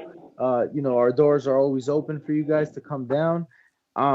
He says you can follow him on Instagram and Twitter at William Zepeda. And you can follow him on Facebook at El Camarón Zepeda. William, pues muchas gracias y estamos en contacto. Hasta la próxima. Gracias, Saludos. William. Pase buena. Saludos. Okay. There you have it, ladies and gentlemen. William Zepeda, and we appreciate his time. Shout out to Coach Panda hooking us up. And Danny, what was it that I said at the end? Somebody's like, yo, Ness, translate what you said. I forgot already. Short term, smoke memory. Oh, you asked him, has he ever been to Puerto Rico, right? Yeah. I was doing the old bait and switch, and you see I did it. You feel me? He let us know that Matisse about to be defending in Puerto Rico, so he'll see us in Puerto Rico. He said, I've been seeing the news. I've been seeing the news, right? That's what he said? And said, hopefully the fight can get done so we can know what it head is. to Puerto Rico. You know what it is, bruv. You know what it is. Shout out to Danny. Did a great job on the translation there. And yo, they been hating, bro. Why? On? I don't shit on my translating, bro. What but you in mean? the words of Pete Dobson, yo, SND. Fuck you talking about. We going out to phone call. Yeah, phone lines is open. Check the number on top of the screen, 425-569-52. Yeah, the lines ain't open. We doing Twitter and Discord. Twitter and Discord. Right now, only. we got so don't call the number. Toledo Trees. What up? Toledo Trees. What up? Toledo Trees. Yo. What's good? Yo. ¿Qué pasa, Anke? ¿Qué pasa, Anke? What's happening, Holmes? What's happening, Holmes? Yeah, I'm fucking with it. Gracias para el diversidad. I'm fucking with it. I'm trying to work on my shit. I like what you did there. Did you just say thank you for diversity? Yes, I did, because I appreciate what you did there. I like that. It's crazy how you Hey, switched up how we went. Trees. I just want to point something out because we just got done with William Zepeda, but during the Pete Dobson interview, I'm gonna tell the world what you did. Trees texted me and he said, "I want you to ask About Pete." bare knuckle. No, about Cut that out. if Cut that out. to ask Pete to see if he felt it was a UK crowd, and I'm like, bro, it was no doubt a UK crowd. You know, Johnny Fisher had 200 come out, and he said, "No offense, but I don't want to hear it from you. I want to hear it from Pete." Yeah, I mean, no offense. It was at least you asked it because I feel like you still asked him that. yeah. No, I did. No, he but I did. looked No, at he my did. phone, That's why he and did, this because dude. it took a turn. That was a real nigga, because that was a real nigga move. It took a turn because he could have not asked it because he was at the show. He could have just took it he was there. Like you said, he was there. He could have felt that way, and I appreciate that. That's real nigga So shit. And why? then we But heard it why? from But why you wanted to Miss hear it from Pete though? Like what was you because expecting listen, to hear? no, but you see that we heard a different thing from Pete. You hear what he said from Mr. Dobson. He said at the show it didn't feel like a UK show. He feel as though the UK people don't like Mr. Ben. You see what I'm saying? So when he said that, it pushed it into a different perspective. Because I ain't gonna hold you, I do get it's like a Canelo feeling with the Conor Ben shit. I do feel like some UK people feel like that Ben is entitled because of his pops. If you ask I the think UK it's the person that. PD thing, man. Yeah, that too. That's what I'm saying. Like, he a controversial fighter, he a polarizing fighter. You feel me? So that's really why I was at. Like, I was just curious. Like, I wasn't in the building, but you see what I'm saying. But he gave a different answer. I want to hear shit, and I appreciate Danny for respecting my wishes, and because he like the fighter. It's the fighter. You feel me? I want to hear the shit from the fighter's shoes. No offense to y'all. Like, y'all bring the No, fighters no, here no, for no. us I feel, to hey, hear and about the like you fighter. said, You he see? said something different. He said something different. But Yeah. next time, just send a question with a $5 Apple Pay. That's all. No, don't trip, because you know we gonna run. I'm gonna Toledo shoot you. I'm Treese a talking Don't member trip. shit. We gonna too. shoot you. Yeah. Don't trip. No, we definitely gonna shoot you some. No, it's nothing. We on the. I know I'm a burn a little bit on this time and whatnot. Don't worry. We definitely gonna shoot you some bread for that. Like I said, we appreciate you. That shit never goes unnoticed around here. We value y'all for sure. But with this fight shit, man, it's a lot going on, man. We got a lot going on with Teofimo Lopez. I'm gonna just say I got Teofimo. I see him styling. Hopefully he's styling profile like he did with the Josh Taylor, you feel me? And then he set up something big. Like, apparently he talking about championship fights. Apparently the only fight that he won is Bud Crawford. And if he put on a good enough performance with Ortiz, I ain't gonna hold you. I would be who would I be not to say that he don't deserve a Bud Crawford fight? You see me? So, but hey, Nelson. By the way, I like that shirt that you got going with that Trout Nation. I like that. You know, bare knuckle shit. That's why you threw that bare knuckle out there. I got that bare knuckle on your brain. I like that. I like that, I Ness. just support Trout. I ain't a bare knuckle guy. I support Trout though. You feel me? I Okay. was one of the few campaigning for him to get a welterweight fight. Like, believe it or not, there was a time when Crawford needed an opponent. I was trying to get him to fight Trout because Trout had got back down to 148 and 149. Okay. Oh, and but then, by the way, while I got y'all on, hey Ness, I know that y'all got y'all check-in show with Serafina and whatnot, but I was wondering if there's a way that you could That's get her on Thursday. early. Oh, that's Thursday. Damn, boy, I got a question for Serafina. I peeped that she signed one of my fighters here from this city. We got questions for Miss Fina. You know, I just wonder what the plan Well, going on her and her girl's from gonna be talking boxing on Thursday, so you can ask any boxing questions in the chat, I guess. Say less, cause all right. Well, say less. One last thing. Well, Javier Fortuna versus Floyd Schofield. What you think, and what you think Robert I Easter would like comeback that. fight should be? But I feel like Fortuna, where the fuck you been at? You feel me? Like, what the fuck? We about He to just get, had. I mean, he just had a fight last year, didn't he? Didn't he just fight bruh, last year? If year I'm not layoffs mistaken. ain't fresh. Like, that ain't I'm cool. saying. I'm talking about like the middle. I'm talking about the middle of 2023. Like, didn't he just fight like around? Shit, if I'm not mistaken, if I'm not mistaken, could be wrong. Felt like he fought like around May, some shit like that. June, some shit like around that Loma, around Devin and Loma shit. If I'm not crazy, but yeah, Fortuna and Floyd, I like that fight. But I really want to know what y'all think. Robert Easter next fight should be on the comeback fight. Who would you like to see him come back against? If he hitting 140. Who fight back? If Robert Easter, shout out Toledo, Ohio. If Robert Easter coming back on the comeback trail, who you like to see my man step out there against on the comeback trail? Tito Mercado. But ooh. Of course you would. Of course you would. What? But what? I mean, hey, ain't Robert Easter a former champ? I'm not. Yeah, hey, I'm not. Ain't he a former I'm champ? not man. I was about to say I'm not opposed to it. You say that's the real rookie of the year. I ain't gonna hold you. That will put us on that's a nice. You feel me? Nice. Yeah. Get us in the game. But I like that. I like that. Hey yo, like yo, it's funny. It's funny how you ain't been calling in. Know what I'm saying? No energy, nothing. All you Ohio niggas. What? All you Ohio niggas. Where you at? I mean, what you mean? I've been tied up. Last I checked, Hergovich was offered Jared Anderson, bruv. Hey, I was about. Don't do that because like I told you, I was gonna shoot you. I got time today. They sent them a list. They sent them a list of names and was like, that. yo, it was like Jared. 6 names. You see, we was the last name, and it's crazy because I was listening to this shit. We was the last name on that bitch. I was listening like a motherfucker. That was a nice little cliffhanger. Big Turk hit me with. I'm like, okay, he said Jared Anderson. I'm like, bingo, we got action. But Jared need to jump on that. You right. Hergovich, truthfully, the pressure's on Hergovich. And he called this out. And he called exactly. This out. So the pressure is on. That's what I'm saying. The pressure's really on Hergovich. He the one.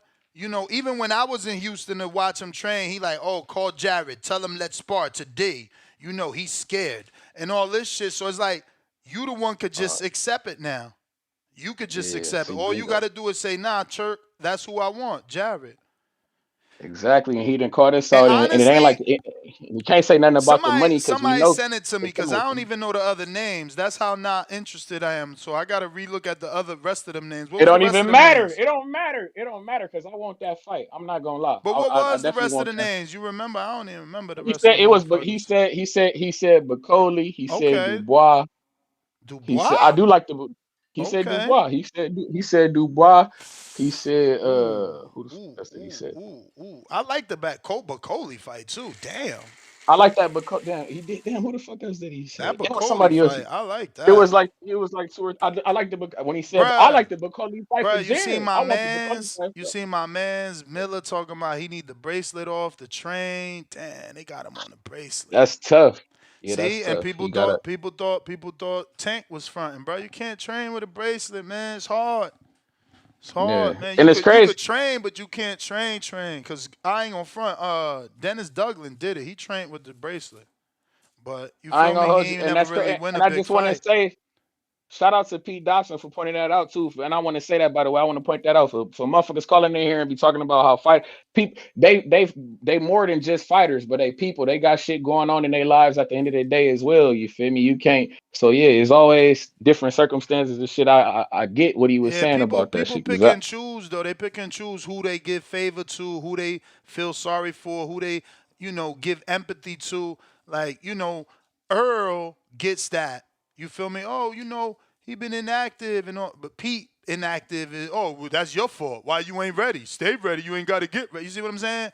People pick and choose who they ride with. But let me get to some other callers. So I just want to say, Danny, gracias, mi hermano. Shout out TBV. Shout out Toledo, Ohio. Y'all be cool. Word. Drew, what it do? Yo, what's up, man? What up? All right. Shouts out to that interview. Loved it. Zepeda, Subriel, good shit. Like what he said about Subriel. And they working, Ness. They working. And the stage is set for Teo to fucking shoot his star to rise Super Bowl week in Vegas, right, Danny? Danny dip. But okay, definitely his star is set. He could rise if he does the right thing. Because there's going to be a bunch of people in attendance. What's there to do Super Bowl week when the game's not till Sunday, Thursday night? Come on, he's got to rise to the occasion, and put on a spectacular performance. Do I think he does?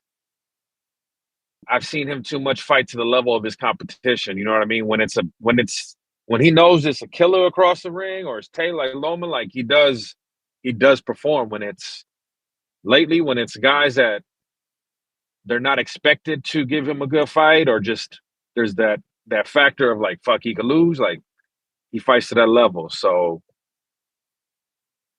outside the ring, the kid's fucking crazy. But inside the ring, I'm rooting for him to earn that backflip at the end of the night. You know what I mean, Ness? And I'm just glad we can talk about boxing, no gang banging. But I like that Rick Glazer's getting everybody's panties in a bunch with his last tweet. So we know people are gonna come on here with that. And I ain't even know. I'm about to go look at it. go check it out. What did Rick say? Because we got a schedule for all these other outfits, but we only got one schedule. Where's this big rollout, Ness? It's already February. It's already 6 days, 37 days into the year, Ness. We only got one fight scheduled for the PBC, Ness. One card. I mean, we heard what's his name? Espinoza, bro. Like, they gotta build the whole infrastructure. So it's not gonna be this quick rollout because they stepping into unknown territory. But didn't all the gangbangers saying it's gonna be this huge rollout because they got that Jeff Bezos money now? Yeah, but because they had a misunderstanding of the deal. Now they know more details of the deal. They understand it doesn't come with money or production, or it's just pointing a signal. They're giving them a home. It's like exactly. It's like it's like the Peacock deal. Like we'll give us a signal. It's the Peacock deal. It's the Peacock deal. Unless they give us, unless they provide us with more details of the deal. Right now, it's just the Peacock deal, which means, Al Heyman and PBC put on the show and send the signal to Amazon, and Amazon puts it on their, platform and opens it up to their subscribers. Exactly. You was telling the truth, Ness, when you said it about Peacock, but when you say it about PBC and the same deal, you're hating. It's hilarious. It really is. And I see what you did there in that interview. You got him to confirm that, like, yep, Subriel is going to fight in Puerto Rico. Mm-hmm. He'll be there. They're just ironing out the deal's done, and another fighter leaving PBC to get active. And I like that. I mean, look at what they offered him, though, bro. Like, look at what they offered him. They offered him to move up to fight welterweights. Like, he only won one title, and I get it. Some will say, well, yeah, they was offering him a chance at some sort of legacy and becoming a two-time, two-division champ. But it's also like, you ain't give me nothing at 40, and you want me to move up to 47 as a sacrifice for some sort of legacy that I can get later? Exactly. Like, come on, bro. Like, why are you trying to play the man like that? He has food for him at 40. We're always saying, like, the man didn't clean out his division. The food's there for him. Y'all don't even want to help him get those fights? Like, come on, bro. You want him to get out of 40 so when Tank goes up there. I get it. But, like, kudos to Subriel's team to, like, not playing with that shit. And, like, nah, bro. If Eddie's going to give you them fights, take that fight homecoming at fucking in Puerto Rico. If Regis gets a win back, there's more opportunities for him at 40 as long as he can make it 40. So which tweet was you talking about? I'm lost here because he got a lot. He said something about the most recent one where he's talking about PBC fighters jumping ship. Okay, the with big the name Subriel, fighters. and then now Canelo is now asking where's his guarantees coming from? Who's guaranteeing his money? No, did he delete it? No, the big name fighters are starting to come I see it now. I want to know, I mean, come on, is Canelo really questioning that? Canelo's done perfectly fine business with Al Heyman, and it's been on a up and up. I don't know that he's questioning where his money's coming from, especially a guy like him. He doesn't got the same deal like Rolly has with PBC. Like, nah, bro. Yeah, I don't know, but we'll see, man. But I like that Zepeda interview, man. And what do you think, Ness? Does T.O. rise to the occasion and shoot his star up Super Bowl week in Vegas on Thursday night? Hopefully, man. I mean, I want that to work for T.O. so that we could get some of these bigger fights with him. Yeah, no, I want it to work because then, like, nah, bro, do your part. Make that Haney fight bigger, whatever. Just you got to do your part in the ring, bro. Oh, that's my call. All right. We got James Atlanta. What up? Yo, Ness, you hear me? Uh-huh. Hey, man, I don't know why y'all was trying to play me out, man. Like y'all was tap dancing with damn Pete and shit, man. Talking about, you was telling him that, hey, man, you looking slow in the ring. You was goddamn letting him get easy punches and shit like that. So I just said what it was. We was highly disappointed in him, man. For all the shit he was talking, man. Look, I respect the fact that he got a 9 to 5 and shit like that, but, bruh, we fuck up on our day jobs every day too, man. But ain't nobody trying to hear them excuses, bruh. You signed a contract for the fight. I mean, And I if you don't think wasn't, it was an excuse. I think it's just the truth. Like, he telling you I wasn't bruh, in shape. bruh, I only had what he 5 said? He weeks. said, what was he saying beforehand, man? That's easy work. Man, I ain't even really got to train for this shit. Wasn't he just saying that shit a week ago on the other interview? Bro, Or he am was I selling capping the here? fight, man. You know he was selling the Man, fight. ain't nobody buying that shit, man. Don't write no checks you can't cash, man. If that was the case, man, he should have took the less money of Brian Norman and try to revisit that. Because end of the day, man, Conor Ben's going to need fights to still build his name I mean, upon. he made So more I of a don't think name that for was. himself in this Conor Ben fight. Like, he did the right thing because the Norman fight So is who's still that? there. Norman fight still there? Man, he ain't going to beat no Norman, man. He better off fighting Kelvin Davis. That's what I believe. I believe that'd be a better fight for him, man, going into next. Fight Kelvin Davis if he want to go ahead and get back in and probably get a win. He ain't going to beat Brian Norman. I'm staying on that. And I think the whole city will stand on that, too. And on the shit, today's Tuesday. So Thursday night, man, Teal gonna stop Ortiz, man. I've been saying that for the past 2 months, and I'm gonna stand with that too. Yeah, Hergovich out here looking like a big boss by the Sheik, though, man. He said he can pick any name he wants. What 2 names would you want to see him fight, man? Jared Bacoli. Jared Bacoli? Mm-hmm. Okay. Nah, I can get with that, man. I can get with that. Besides, whoever wins that fight anyway, they'll take his IBF positioning, right? Is that correct? And they'll be in line for a Joshua fight? Yeah, Or I mean, a yeah, direct path to that's an Usyk. eliminator. That's an eliminator or a vacant title shot. It all depends on what happens with Usyk.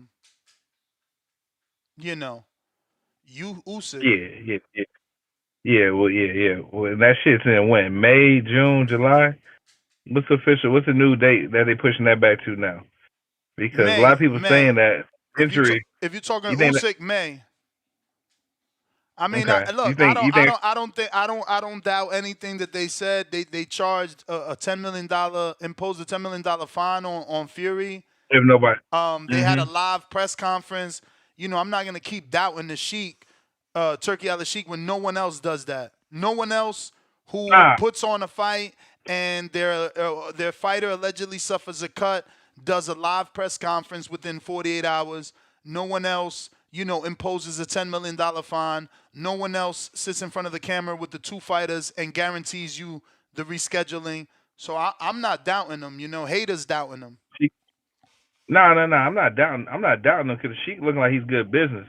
I'm just doubting the fact that Fury injury is going to be healed up in time, man, for the fight. Because that was a pretty bad gash, man. But I mean, it's the we'll same see, man. cut. It's the same cut from the Valine. That he caught in the. So it's never gonna heal 100%. You know what I mean? So he gonna have to get in there and fight regardless, or get another fucking $10 million fine. And who knows if the next fine will only be 10? Maybe the second rescheduling is more. You understand? Because it's like, do it once, shame on me. Do it twice, shame on you. Yeah. I can get with that. But other than that, Ness, man, shout out to you, shout out to the community, man. Hey, I'll just go ahead, fall back and listen, man. I'm gone. You got it. See, it's your own fellow chatters that make it worse. This is why we be on members mode. My man Danny did a phenomenal job. And people in here thinking it's cool to troll, talking about he on Rosetta Stone. Like, come on, bruh. Danny should be like the universal Spanish translator for boxing. I honestly don't see no one doing it like him, not even Bernardo Suna. So you clowns out here trying to play him, pretty whack, But that is all the callers. Nest GTO. Let me double check these Super chats, last call for callers. We got Super Judah $2. Respect to Ness for asking the right/tough questions. Appreciate you, champ. We asked that question. That was a live super chat from Melasa con Sabor. And we got G-Ball $5. Damn. Do this dude, Drew, have his own thoughts, or does he just repeat what he hears Ness say every day? What? What's up with that, bro? Drew do not repeat me. If anything, he talked about Glazier today. What are we talking about here? Yeah, and I don't never say anything about passports, even though I share that sentiment with him. I love stamping the passports, B. You feel me? That is everybody. Ness GTO, Instagram, and Twitter. Until the next one, that's gonna be today, 7 o'clock Eastern, 4 o'clock Pacific Standard Time. Peace.